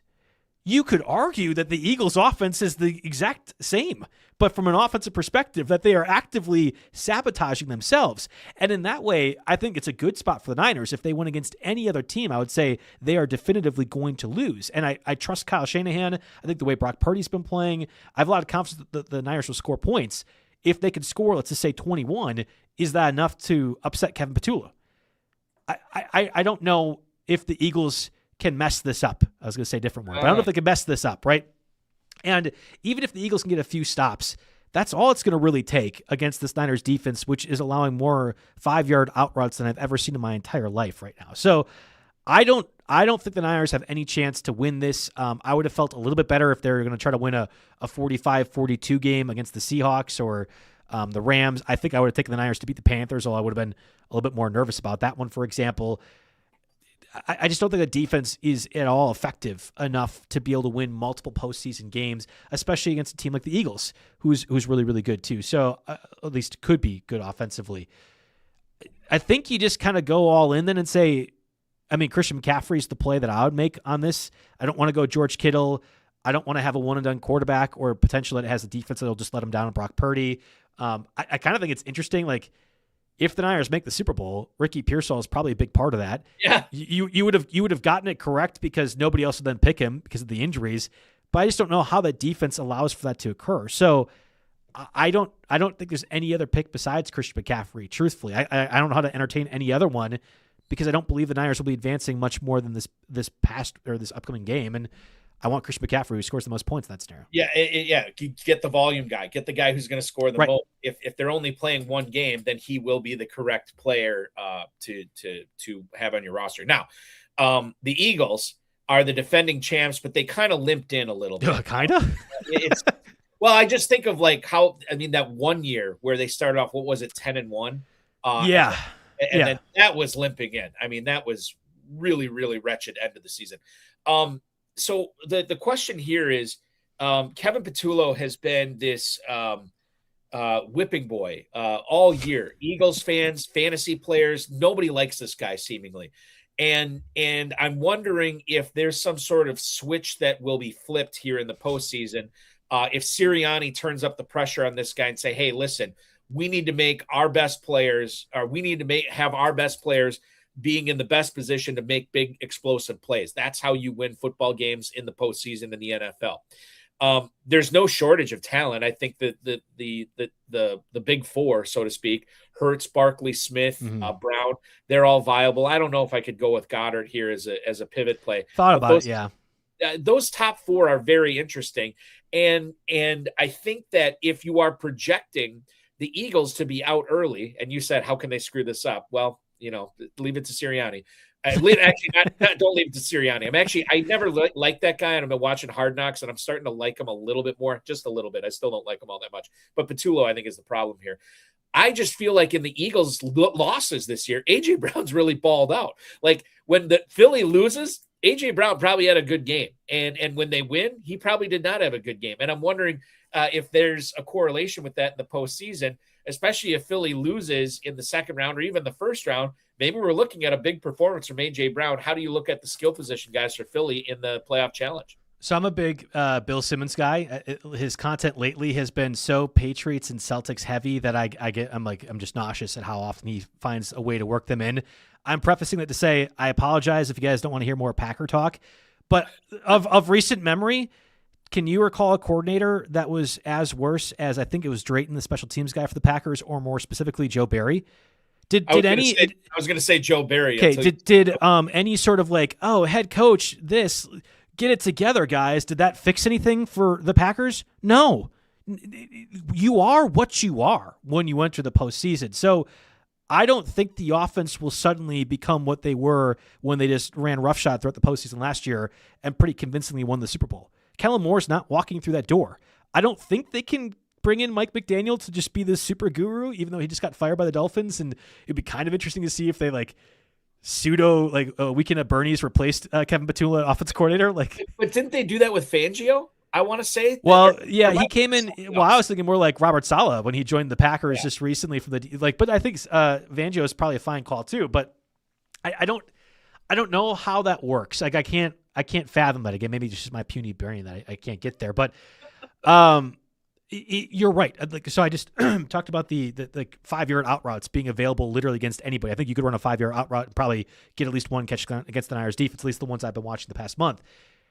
In that scenario, A.J. Brown does well. Devonta Smith can probably do well too. You theoretically just can't do that every play because Saquon Barkley is an established threat as well. The nucleus to make that work is Jalen Hurts. So again, I talked about earlier, I want a quarterback that I feel pretty comfortable is playing at least one additional game, if not more. And I think Jalen Hurts is singularly the catalyst for any positive scenario that you can make it for the Eagles offense. Saquon Barkley goes great, or goes nuclear. Awesome. It's then down the 1 yard line and Jalen Hurts punches it in. It's 4 points per passing touchdown. Well, it doesn't matter because Jalen Hurts gets more rushing touchdowns anyway than anybody else. Like you're kind of benefiting that scenario. And I think you're probably saying they're going to win at least one game so that defense does well too. So if there's one thing that could change and make the Eagles offense better than what they were at most points of this season, it's Jalen Hurts being mobile, because what does it matter? We don't have to save his health anyway. There was a quote earlier today about how Hurts kind of was asked, you didn't run as much this year. He said, well, the scheme and offensive coordinator had that call. We didn't do any design runs, and I just had to live with it. And it's like, ugh, God, these vibes are bad. Come on, guys. You're playing a couple days. But that could be the change, having Jalen Hurts be more mobile, because this is your season. You have to do something. Maybe Hurts being a more rushing a threat is the way I kind of convince myself to do that. The game on Sunday night is Chargers-Patriots. It's the other 2-7 matchup here. The latest we have on, and we'll talk Chargers here first, Joe. The latest we have on Omarion Hampton is that he is dealing with an injury right now. And you probably know this better than me as far as what his status was. Okay. So did not practice. That was today. No practice for him. Greg Roman, who's the offensive coordinator, said before practice that Hampton would be involved in some capacity in practice. Instead, he was just off to the side all day. Roman also said that Hampton is, quote, working through his process with the medical group and is ready mentally with the game plan. So it sounds like he's going to play, but it could be a week without practice for him. And given how the Chargers have spread the ball around to QJ, to Ladd McConkey, Keenan Allen, Oronde Gadsden, and not really the highest volume passing offense you'd probably like to see, Hampton is sort of an attractive choice had it not been for this injury. Right. How would you handle him in this competition, given that they don't play until Sunday night? I think you used the term earlier, soft fade. If you think the Chargers offense is good enough that they can keep pace with the Patriots, and I do, Hampton's really attractive. He really is, because he's been kind of the neutralizer for how bad that offensive line is. He's not a great pass blocker. I mean, it was ironic that he ends up being the second running back drafted. Travion Henderson, who is going to be his rookie running back opponent here this week, was billed as the better pass blocking running back of that class. And there'll be advanced metrics and PFF stuff that state that Henderson didn't do very good at that this year. I'm not a good enough analyst to be able to tell you one way or another. But like Hampton, as a pass catcher, as a checkdown option, gets a lot of volume. And we know that Greg Roman has had that at various points within his offense. If you can have the Justice Hill and Derrick Henry combo together, which is what I think Omarion Hampton is for that offense, that's really attractive. But being banged up is tough. I would be much more interested in taking Omarion Hampton if you could convince me the Chargers would beat the Patriots. And maybe there is something to that. The Chargers have not been great traveling West Coast to East Coast. We talked about Jaxson Dart earlier. That was Jaxson Dart's first win. His first start was when the Chargers traveled to the Giants. I very vividly remember telling people who were playing Survivor, don't take the Chargers. Your oldest better in your life would always mention the West Coast to East Coast travel. Don't do it. And of course, the Chargers end up losing, and people get really angry. I'm like, well, I get to do the I told you so thing and whatever else. I'm very nervous, and it's been often discussed and ink shed on the Joe Alt, Rashawn Slater injuries. There's nothing the Chargers can do to make up for that offensive line lacking that they have had. So I don't think Omarion Hampton is a guy that I would go with, because I don't know how they end up winning this football game. other than a Drake May implosion. And I just don't think the way he's been playing this year, that seems at all possible. Because the Chargers defense is good. It's just I don't think the offense can score enough points to keep pace with, I think, what May and company can do. The aspect of the Patriots that you bring up, I think, is interesting because there are a lot of people that think that the Patriots are going to the Super Bowl, but some Jaguars, some Bills, some Broncos fans would probably disagree on that. If you are projecting New England in the Super Bowl, I think May makes a lot of sense. However, if you're not, what's the pivot on New England? Is it the defense? Is it Stephon Diggs? Is it Henderson? Is it Ramondre Stevenson, given how he's come on the last couple of weeks? Joe, when you look at the non-Drake May players on New England, who stands out there for you? I don't think this is a much different conversation than what we're doing with Jacksonville. But if you're doing multiple different lineups, the idea of putting in one with Drake May, one with Stephon Diggs, one with Henderson with the explosive capabilities, the pass catcher, again, kind of like the rationale for Jalen Hurts, the Eagles have nothing to lose. Mm-hmm. You don't need to use Henderson less anymore. Every game is do the best you can to win the football game. And if Trayvon Henderson getting more explosive, that's the right answer. If it's Ramondre Stevenson, that's fine as well too. I kind of think Hunter Henry should be in that mix as well. Yep. If we say that the tight end position is more or less the same outside of George Kittle, and I'm adamantly against the idea that Niners beat the Eagles, so everything is basically a wash, why not a guy that we think maybe could advance 1 or 2 rounds, is like a top 6 team in terms of odds-on favorite to win the Super Bowl, is used as often in the red zone as just about any tight end among the playoff teams there is. Like I think Hunter Henry could be part of that group as well too. I'm all for mixing in Patriots guys because I think they win this week, and I think they will be the favorite, whether right or wrong, against whoever they face come round 2 because they can't go against the Broncos. I don't think they will end up going against the Texans, which would mean that maybe it's the Bills or the Jags. But either way, you're going against the Jags in that scenario anyhow. And I think you're fine with the Patriots offense against the Jags even if they lose. So I kind of think this is one of those that I'd be very comfortable going as my variety picks, kind of sprinkling in some flavor with whatever this Patriots offense gives you. I can't remember who I was listening to. Might have been Sigmund Bloom from Football Guys, said that this is not Monday Night Football, Super Wildcard Weekend. This is Monday Night Rock Fight between the Texans and the Steelers, right? Yes. Because you have the NFL's most expensive defense against inarguably the NFL's one of the top 2 defenses in the NFL, in my opinion. So I guess it is arguable still. But Houston's number 1 or number 2. One of the things, and Herschel Sheth, who actually won this challenge 10 years ago.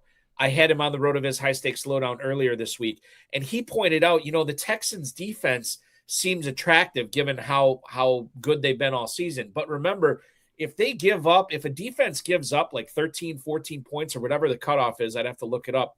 Now, all of a sudden, their defense isn't churning out a whole lot of points unless they're getting pick sixes or punt return for touchdowns or scoop and scores, right?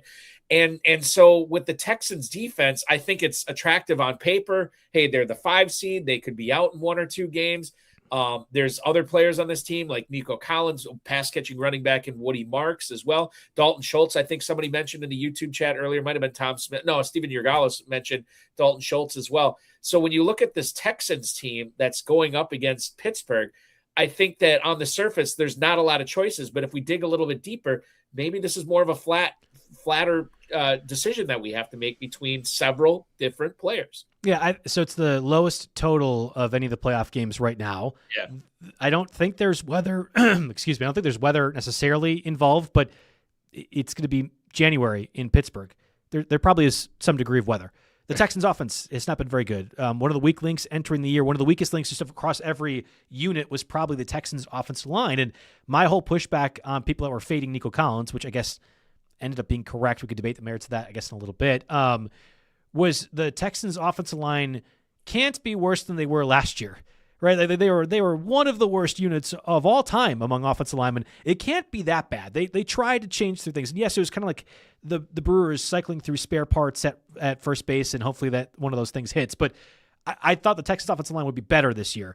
You're going against TJ Watt defense. I think the Steelers fan base is going to be riled up, but still a defense that's exploitable and vulnerable, especially when you have big play options. Well, the Texans offense can do that. And I actually think their receiving core is sneakily one of the best in the league. So if we think the Texans can score points on the Steelers, I believe this is probably the best option for Aaron Rodgers and the Steelers offense, because Aaron Rodgers, with how quick he gets that ball out, how he's able to read the defenses, you can negate that pass rush specifically. The only issue is everyone in the secondary and the front seven of that Texans defense is one of the best in the NFL. So I kind of think that Aaron Rodgers, just even the checkdowns, it won't matter, because at the end of the day, the talent will just win out no matter how many times Kenny Gainwell gets the ball or Pat Freiermuth receptions, whatever else. Like, Rodgers can only do so much when the entirety of that 11-man defense is working in unison to stop what I feel like is the only option the Steelers have as a short throw. I think the Steelers and the people I've talked to who are playing in this, Joe, the Steelers seem to be the second hard fade team of this competition. And if that's the case, consider that, but then consider the people that are going to roster a Steeler. And the way that Kenneth Gainwell, who has come on the last month and a half, 30 catches, I think 29 catches over his last 5 games. It was something crazy like that. What's your guess on how people are going to handle him? And is he one of these? Because you want to pivot. You can't have chalk all the way through. You got to have one or two differentiating factors on your team. And I think Gainwell could be one of them. I agree with you, because if we're saying, hey, who just generates the most points in their one game that they play, if we think the Steelers lose to the Texans, whatever else, I also believe the Steelers theoretically have a better chance of moving on than, let's just say, the Panthers and Rams, which is probably the one that gets faded the most. I think the Steelers have a better chance of beating the Texans than the Niners have beating the Eagles. Mm-hmm. And I actually kind of think the Steelers have a better chance beating the Texans than the Chargers beating the Patriots. So in that way, I agree with you. I think Kenny Gainwell is the right answer. I had really, really tried to talk myself into DK Metcalf, because in the event the Steelers win, it's because I would imagine Metcalf got like 1 60-yard reception, or he just ran away in a slant, like Jordy Nelson kind of deal. There's ways I could talk to her, like DK Metcalf is reinvigorated, which I'm using the Lamar Jackson term earlier, reinvigorated after the suspension and ready to prove the doubters wrong, some narrative related BS. But it's full point PPR, and Gainwell is going to be the option. That is the quickest way to negate Will Anderson and Danielle Hunter is to check the ball down as quickly and often as possible. You can have you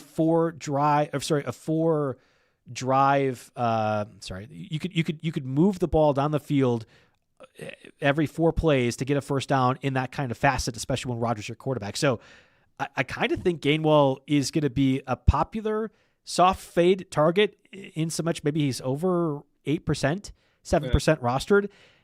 And like, I think that's the right answer, though. And again, I love the strategy talk. I feel like I'm very bad at it, because we've been like, hey, this guy that's the obvious chalk, don't play it. Oh, it's in my lineup right now currently. But Joe, you do have to have a lot of chalk. I mean, looking at the winners of this competition over the last 15 years or however long we've been doing it, probably closer to 20 now. There is a lot of chalk in the lineup. I always say, like, I look at the winners lineup that wins the $500,000 in this, and I'm like, really? That's the one that was better than everybody. It's always just like one or two like weird plays that ended up like, okay, when I was talking with Harshal on Tuesday, when they won it, their Steeler that year, this was 10 years ago, their Steeler that year was Martavis Bryant. And the reason Martavis Bryant was the correct play was because Le'Veon Bell had a torn ACL. It was D'Angelo Williams in there who wasn't doing much. And Antonio Brown ended up getting knocked out by Vontaze Burfict early in the game, the second game, right? And Bryant already outscored him in the first game. So obviously Bryant was the play. There was who was picking it, Martavis Bryant over Antonio Brown? It was just one of those things where you just got to be a little bit different. But chalk is not a bad thing. Like, you can eat the chalk in this. You can eat a lot of it and still win $500,000. In my mind, again, as the guy that just loves strategy talk, I thought the differentiator would be one of the flexes and one of the quarterbacks. And we'll go to our lineups probably here in a little bit. Mm-hmm. And I don't mind if you say Kenny Gainwell is part of that mix, because there's a guaranteed floor that he's getting. Maybe is Jalen Warren sneakily kind of part of this option too. So what if Gainwell got hurt? To the Martavis Bryant, Antonio Brown thing, if Gainwell got hurt early in this game, Jalen Warren can literally do the same stuff. It's just that Jalen Warren is a better runner than what Kenny Gainwell is. And if you just got Gainwell and Jalen Warren put together, even one game of that, and especially he will be more lower percent owned than Gainwell, that's intriguing to me. I didn't want to go like ready to jump off that cliff on this hot take idea, but I'm watching the chat. I think everyone's got really smart ideas. I'm envious of your group. We do a lot of RotoWire YouTube stuff, on our chat is also excellent as well. But these guys are really smart with the ownership rate conversations, and I kind of wonder if Jaylen Warren isn't like sneakily in that mix in the event that the worst case thing happened to Kenny Gainwell. I think you're right, and I didn't consider that, but I think you're right because those guys are kind of neck and neck. I mean, Gainwell obviously is getting more points catching the ball, but there is something to be said for Jaylen Warren because he can catch the ball as well. Okay. Right. Couple minutes on the Seahawks and Broncos. They don't play this weekend, but I thought we should talk about them. JSN, to me, inarguably, is going to be the most owned Seattle Seahawk player in this competition. Can you make a case for Sam Darnold? Let's say you think the Seahawks are going to the Super Bowl. Is Darnold the proper play then, or is it still JSN? So you'd be countering the JSN people because you're getting at least some points from the touchdown perspective. But JSN is such a fulcrum to that offense, regardless of scoring touchdowns, that I don't know if I can go that way. Or at least there's a number of quarterbacks that I can talk myself into instead. And I don't think the Seahawks, I know they're the prohibitive favorite, at least among Vegas. I like prohibitive is a relative word, but they are the favorite to win the Super Bowl. That defense is really good. I wholeheartedly understand why that's the case. But we have watched Sam Darnold wither away in these exact scenarios before in his career, notably last year as well. It wouldn't be a knock on Sam Darnold's entire regular season to say one or two bad things happen or go wrong and he throws an interception, or the Rams defense, which has got him a lot, and theoretically they face him in round 2, complicate issues more. And you have one game of Sam Darnold, and that's it. Like you will not have done anything if you had one game of Sam Darnold relative to a bunch of the other quarterbacks that if you get correctly, you get 2 games out of that. So I don't think Sam Darnold's the right way. I had talked myself into that one flex spot being either Charbonnet or Kenneth Walker, because in the event that the Seahawks do make it to the Super Bowl, you're having JSN be a pretty highly rostered. What if he got hurt, right? It's the same sort of thing. But also, if the Seahawks make it there, it's because Kenny Walker and Zach Charbonnet end up being a pretty critical factor. And it's Charbonnet if he scores the touchdowns, or Kenny Walker if he just does a whole bunch of the yardage stuff. And if you get one of those right, often they're cutting into the other's work. Like if you're setting 2 lineups, you probably set one with Kenneth Walker and one with Zach Charbonnet. So I think it's probably more so of the running backs if I was trying to differentiate, but I'm not sure there's a reason to. The reason I think to me is Seattle's defense is so good. Mike McDonald's a defensive coach. If they just take the air out of the ball and dare these offenses to beat them, and they are running the ball well with Walker and Charbonnet, then I could see it. And maybe, JSN is 6 for 70, every game or something like that. Now, that's a lot of ifs, but that's the scenario I could see. Over to Denver, I don't know, man. I'm with you. The number 1 seed, I don't trust the quarterback in Bo Nix. RJ Harvey, I said this, I think I said this on Tuesday night. It seemed like RJ Harvey had 30 carries for about 12 yards in that Week 18 game. I think Sutton is worthwhile, but after that, I mean, Franklin and Mims and Bryant and all these other guys, and I don't like any of the tight ends.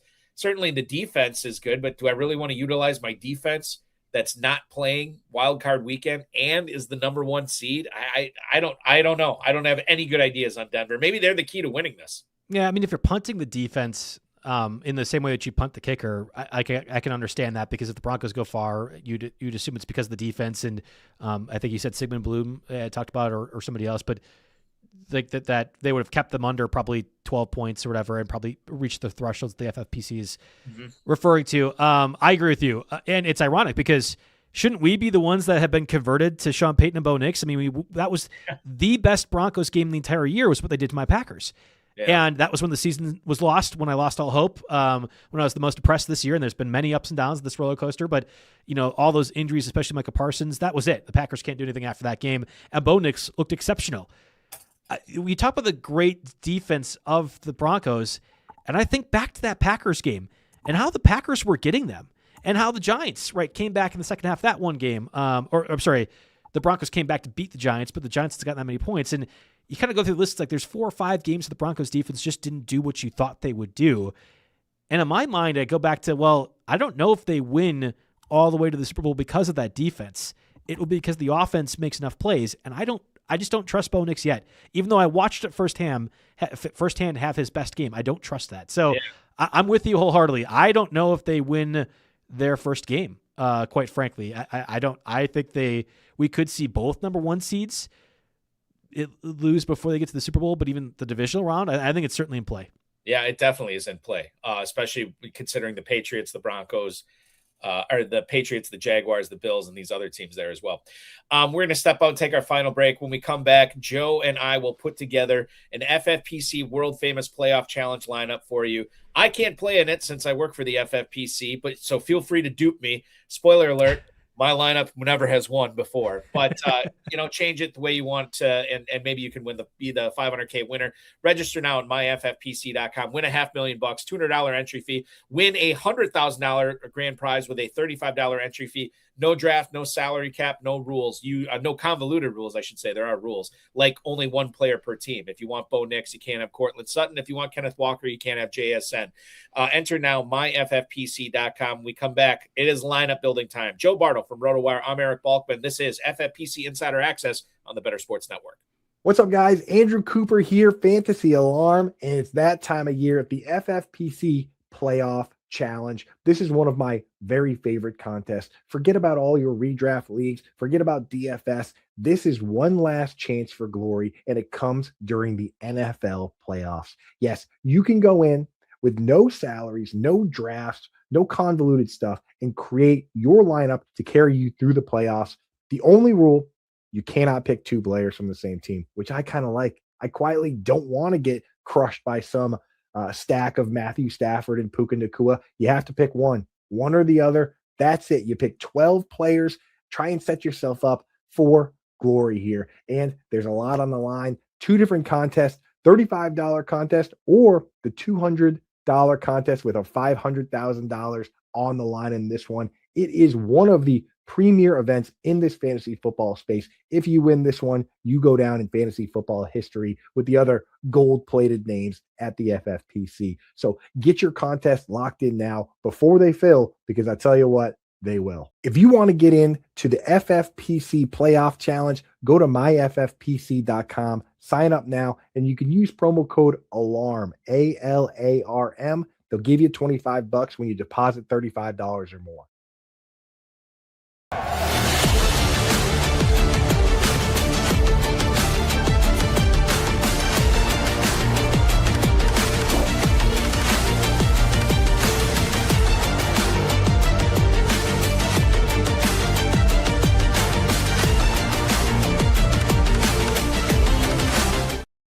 FFPC Insider Access rolls on the first show of January 2026 for one more segment. Eric Balkman here from the FFPC. He is Joe Bartel from RotoWire. Let's build some world-famous FFPC Playoff Challenge lineups. It is live right now. You can enter this yourself at myffpc.com, myffpc.com. Win $500K with a $200 entry. Win $100K with a $35 entry. These lineups will take minutes to build because you don't have to operate under the parameters of a draft or a salary cap. You're picking one player per NFL team, hard fading two of the NFL playoff teams, 12-team lineup, quarterback, 2 running backs, 2 receivers, tight end, 4 flexes, kicker, and defense. Register now, myffpc.com. Joe, let's get started here. I think the way I want to do this is we'll go back and forth here. We'll start with quarterback and then running back, receiver, tight end, kicker, defense, and then we'll get to our flexes. We got about 15 minutes left in the show, so we'll have to go relatively quickly. I'm going to enter in mine right now. I'll lead things off. We'll get to your quarterback in a little bit, but I'm projecting in this scenario a New England Super Bowl appearance. So I am kicking off my lineup with one Drake May from New England. Your quarterback, sir. I'm going Jalen Hurts. Talked about it earlier. I think the Eagles beat the Niners. I don't know any way that they don't. And I'm kind of trying to find what'll differentiate from like the crowd. So, for example, at the quarterback, I think there's probably 3 or 4 different options. We talked about Sam Darnold. We mentioned Matthew Stafford. You have Drake May in there. I don't disagree with that choice as well. So if there's going to be different, let's just call them flex options for a position, I want the guy that I know will make it X amount of rounds, but also is going to be most crucial and factor into that offense in the way that I think Jalen Hurts can. Again, 4 points per passing touchdown. Hurts gets that semi-negated because he can run for so many touchdowns. I think Hurts is probably the right answer for trying to have a unique enough lineup to win this thing. Yeah, and they should beat the 49ers. We'll see what happens after that. And certainly I think the Bears defense is a little bit of a fraud, so they could get to the NFC Championship game, and it might not be that complicated. I'll go with my running backs here. I'll do my running backs here. So you're taking Jalen Hurts. My Eagles representative will be one Saquon Barkley at one of my running back positions. And quite frankly, if you're not picking Josh Allen, it's hard not to go with James Cook. And that's what I'm going to do with my other running back position here. I'm going to go with James Cook for the Jaguars, for the Bills against the Jaguars. Maybe they get a second game as well. And Barkley, I feel like, again, the whole CMC argument. Let's pick the highest scoring player. And I think that is Barkley in this scenario, the way I'm playing this out. So Barkley and Cook are in my backfield. Who's in yours, Joe? Yeah, it's interesting because normally in these playoff games, we're just trying to stack the teams that we feel most comfortable make it to the Super Bowl. So in the NFC side, I talked about this, the Stafford and the Rams, right? I think the Rams have the best chance to make the Super Bowl. I would theoretically, if everything were equal and available, try to get as many Rams as possible. I think the answer to the AFC is I don't know. Like the shrug the shoulders emoji. I don't know who's going to end up winning it. And especially as we're doing this now, if I knew next week who was capable, fine. So because of that, I want as many shares of guys that I think have the chance to in prominent spots. So I think you're right with James Cook, and it goes against what I mentioned earlier. The Jags allowed the fewest rushing yards on average across the entire league. But if the Bills were to win, James Cook is a central factor for that, and he will be for the following week as well. And the Bills are one of the teams that we think have a chance to at least make it to the Super Bowl. So I think James Cook is one of them. I understood what you're doing with Saquon Barkley. I thought about it as well, too. I was trying to make a bit of a differentiating lineup. I guess call me a homer here, but I went with Josh Jacobs. Hopefully he's healthy now at this point. If the Packers are able to upset the Bears, Jacobs will be a critical factor, not just in this game, but the following game against the Seahawks as well. And if the red zone offense for the Packers gets better, Josh Jacobs is a part of that. So I'm taking Jacobs, and more importantly, I didn't think I could go with Jordan Love. There isn't any tight end option. You can't take the Packers defense. There's no kicker. So unless you're just hard fading the Packers, Jacobs feels like one of the only options. I know what you're going to go with, but I think Jacobs is one of only two options out there. Yeah, I would agree with you. Who's your other running back that you have here, Joe? Yeah, James Cook and Josh Jacobs. Oh, you're going with James Cook. I agreed with you. Yeah, you were a smart guy. Agreed. All right, got it. Okay, moving on to wide receivers. Pretty chalky here for me. Going with Jackson Smith and Jigba from Seattle, and I'm going with Puka Nacua. I already have my quarterback here, so I'm not going to go with Stafford. I'm betting on Nacua just continuing this mad run that he's been on, even with Davante Adams coming back. So I'm going to roll with JSN and Nacua at wideout. What about you?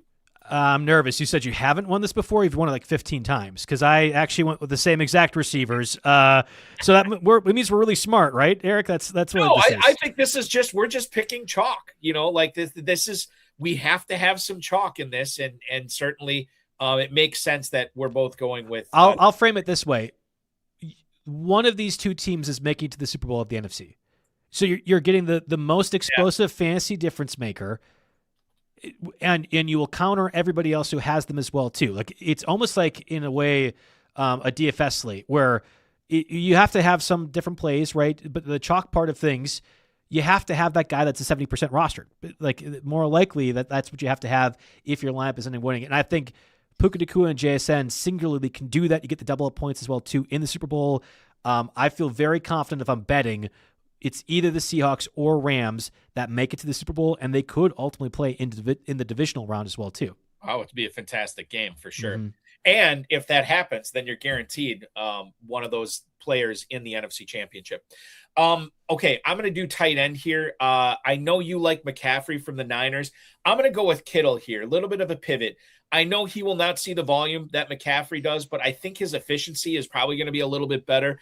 I worry about the Pearsall injury. If the Niners are going to move the ball against the Eagles, I don't think it's slamming it with McCaffrey 25, 30 times. I think Kittle's going to have to be involved. I know he's dealing with a bit of a hamstring injury right now, but I'm still going to roll with him, especially we talked about it earlier. Not a lot of great tight ends this year. I'm going to go with Kittle as mine. Who's yours? Totally understand that. And I think that's the right call if you believe it's like a 70-30 chance that the Niners could beat the Eagles. Or sorry, like a 30-70.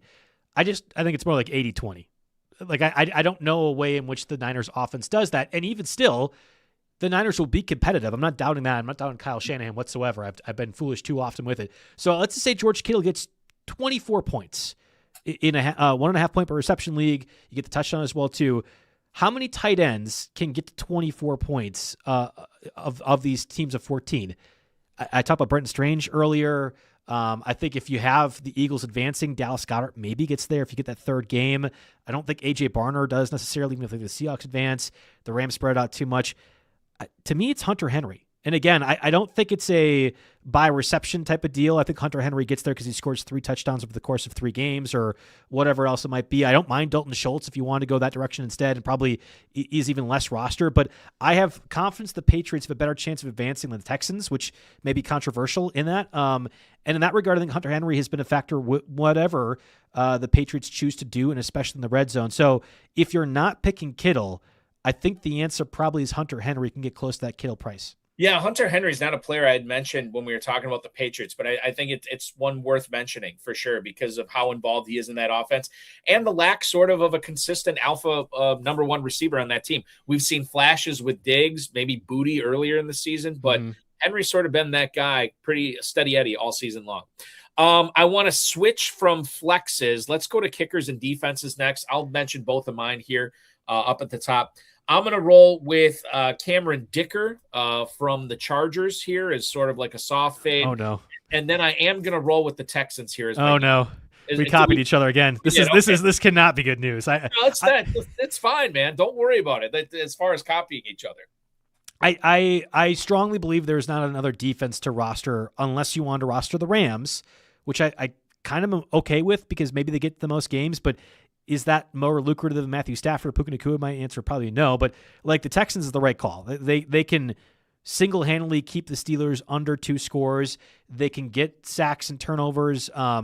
If they were to win, they could potentially face the Broncos. I like the Texans defense in that matchup and do the same thing. Like I don't know if there's another defense that is more chalky than the Texans, and yet I can't pivot away.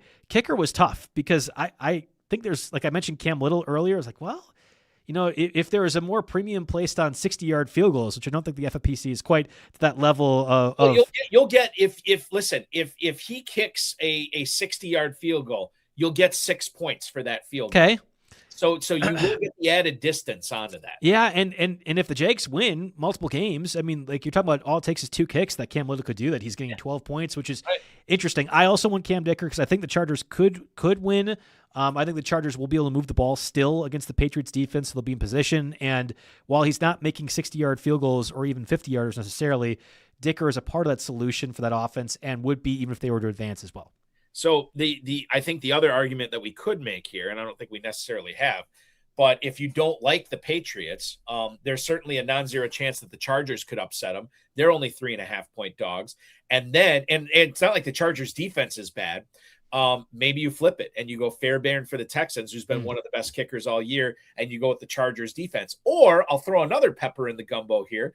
If you don't like the Broncos and think that they're going to be one and done, what about the Denver defense there too as well? When no other player is really stepping up as a good selection on that squad, you go with the Denver defense. Seems weird, but it's possible. I know what you're thinking, but I guess I'll lean into one of my flexes, and we could talk about the others in a second. But I think Cortland Sutton, truthfully, is the only answer. Like I really, really try to find a way to get RJ Harvey in there. I thought if the Bills win, like the opponent would be Broncos Bills in round 2. RJ Harvey, I like in the same way I like Travis Etienne, rush against the Bills defense, right? Like, so I was trying to find any sort of scenario. I can't take Bo Nix. Evan Ingram's been so bad. I loved him entering this year. It's been just a heartache for me. I think the only option is Cortland Sutton. So if you kind of wanted to just hard fade the Broncos, I wouldn't really blame you, and say maybe Ted McMillan does just go off against the Rams and that negates Cortland Sutton. But I don't know if there's another option outside of the Broncos with Cortland Sutton, to be honest. Well, you and I were of the same mind on Sutton because I had him as well as one of my flexes. I just think that if they are going to move the ball, and I don't know about you, are you believing this Dobbins thing that he's going to come back for the AFC? I thought that was going to be a conversation point, and I was going to be like, that just seems like to me, even if he does, he's not in any kind of game shape. I just don't think he's going to be very impactful either. It would remind me of Pacheco when he returned last year with the Chiefs and how ineffective that was, and we kept hoping, and it'll get healthier after. Well, no, it just never did. The difference was I think Pacheco was still pretty hurt when he came back. I think Dobbins would only come back if he's good to go. Yeah, I mean, he's a free agent this year. I understand that sentiment, but a guy that has not had a successful NFL career, if he could be a part of a team that wins a Super Bowl, what would you push your body through to go ahead and get to? I think J.K. Dobbins is one of those guys, the inverse of Malik Nabers, for example, back to our conversation in the very opening part of the show. I don't know. I love Dobbins as a player. I think it's just so frustrating how the injuries have sapped him of what he could have been. But if you're doing some of those games where you could pick a stack of players, it was a little intriguing to me to have the Dobbins part of that if you thought the Broncos would get further. But in this sort of format where it's only one player from one team, I don't think you can justify it. Yeah, I think it has to be Sutton, and I think he's going to be high owned. Who's more higher owned, Sutton or JSN in this contest? Who do you think is going to be higher owned? I think it's JSN because there's going to be too many dummies out there that are trying to differentiate with the number 1 seed and think the number 1 seed matters. Right. And they'll be like, oh, JSN was great for my team or my buddy's team. I got to have him in there. I think there'll be too many people trying to differentiate with the Bronco guys as opposed to the Seahawks. Flex number 2 for me, you alluded to this earlier. I'm going to go with our buddy Christian Watson here as flex number 2. I consider Jacobs, and certainly I think you can make the case that the Packers have become this power running team, not only this year, but especially last year. And their bread is buttered with that ground game in the postseason. I just still am nervous about the health of Jacobs. I'm still nervous that if I put him in, he could have one of these disappearing acts where he ends up with like 8 carries for like 30 yards and Emmanuel Wilson's in there again. I don't think that's likely. I don't think it happens, but I recognize that there is more than a non-zero chance it could happen. The good thing about Christian Watson is you can expose the Bears deep, and Watson is a great field flipper. He's a great lid lifter, and it would only take 1 or 2 plays for him to have a game. And with the Packers having a 1.5 point favorite on their being a 1.5 point favorite going into this game, maybe we get 2 games out of Watson and see what he does against Seattle the following week. I don't know. I don't think Jacobs is a bad pick at all. In fact, if I was doing multiples, I think I'd probably have him on. But for this particular format, I went with Watson as my second flex. What about you, Joe? Yeah, I mean, it makes sense. Like, if you think the Packers lose to the Bears, which would be horrific, and we hope never happens as Packer fans here, but if that happens, Christian Watson's probably scoring more points than Josh Jacobs because that Packers run offense didn't do what they needed to for Matt LaFleur to be effective. So Christian Watson would singularly be scoring more points than Josh Jacobs. That's a win if you consider that a flex. My whole argument for taking Jacobs was if the Packers were to win, it's because Jacobs was successful and would be more successful than I think Christian Watson would be against the Seahawks in round 2. My number 2 is Christian McCaffrey. We talked about him earlier as well. Instead of George Kittle, I truly think there's only 2 options, George Kittle or Christian McCaffrey. So maybe the answer is not to like pump up the FFPC numbers per se, but just make sure you make 2 lineups. You can't just spend 200 on both of the 2 or the 50 or whatever it is, 35 on the other one. Just make 2 of those because it does feel like there is one or another option and only one of the other option for a few of these teams. And to me, it has to be Christian McCaffrey over George Kittle. I'm just looking at this. Looks like the line just moved on the Philly game. Philly's now 5.5 point favorite as we're talking about it on the show. Did Joe Bartel from RotoWire move this line? Potentially. We don't know. All right. My third flex will be another tight end. I'm going to go with a dual tight end lineup. I'm going to skip the Bears running backs. I'm going to skip Burden. I'm going to go with Colston Loveland. I feel like what I've seen from him over the past few weeks is he's been able to be a seam ripper. He's been getting the tough catches underneath. No matter what Chicago's game plan is, it seems like he's been figuring heavily into it. Now, Rome Odunze is probably, in fact, I don't even think he's on the injury report. I think he's going to be back this game. I think his impact is not really felt. Loveland has just been so important and integral to this passing game.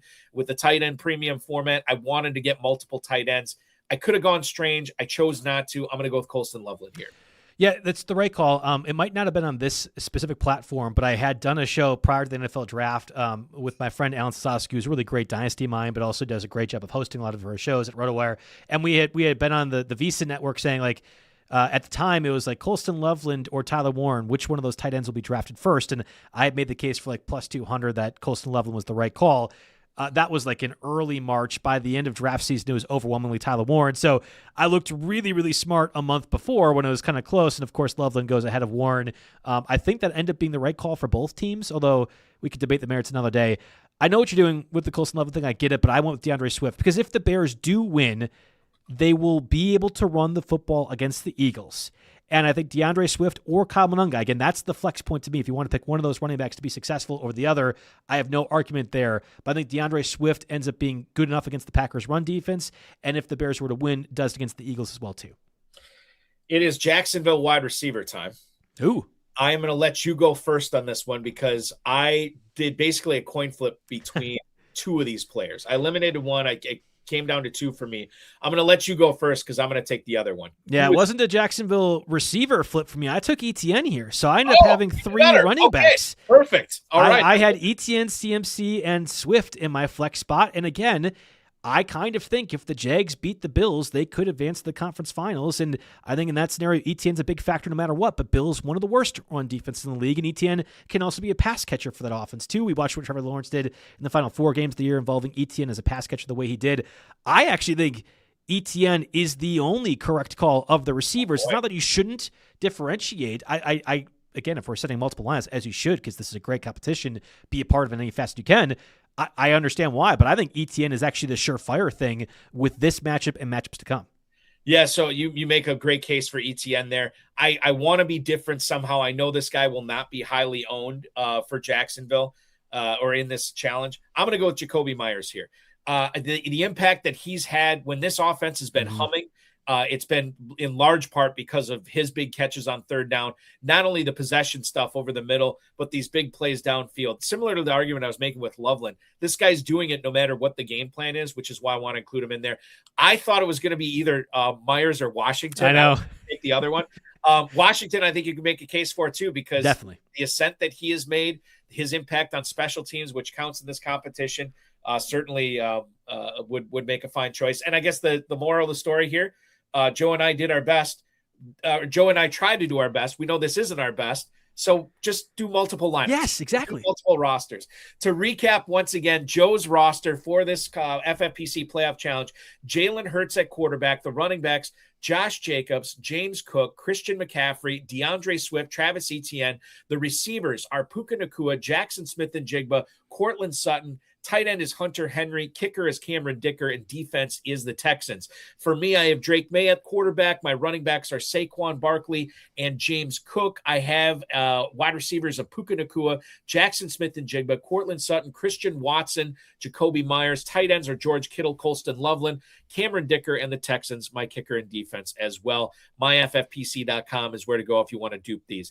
At JB Fantasy Sports on X is where to connect with Joe, and then give us the SiriusXM schedule for you as well. Yeah, I'll be on tomorrow again, noon to 2 p.m. Eastern, so 11 to 1 for us in Central Time Zone on RotoWire Fantasy Sports Day with my co-host Mario Puig. We'll do a lot more of the playoff conversation, get you guys set for those games. As we progress up into the Super Bowl, it's a lot more dynasty conversation, Devy stuff. Mario's been one of the best, I feel like, talk about prospects now for a number of years, and it's actually sneakily some of my favorite shows because we can go off the rails and have just interesting strategy talk like I like to do, like we had here today.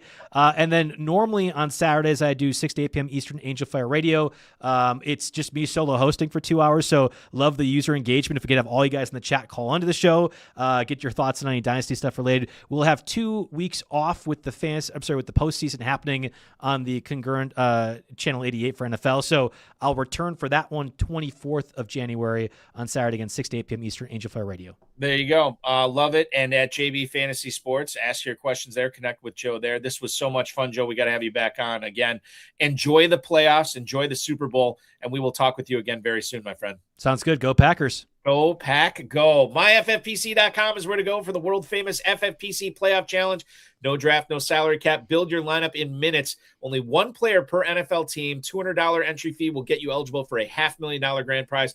A $35 entry fee still gets you eligible for $100,000. I want to thank Joe Bartel and our producer, Sean Engel. We're going to keep our Packers fandom streak going here. Next week, 7 o'clock, Thursday, we'll be joined by Pat Fitzmaurice from Fantasy Pros. Another great, I think he's from Joe. I think he lives in Illinois now, but I think he's from Wisconsin as well.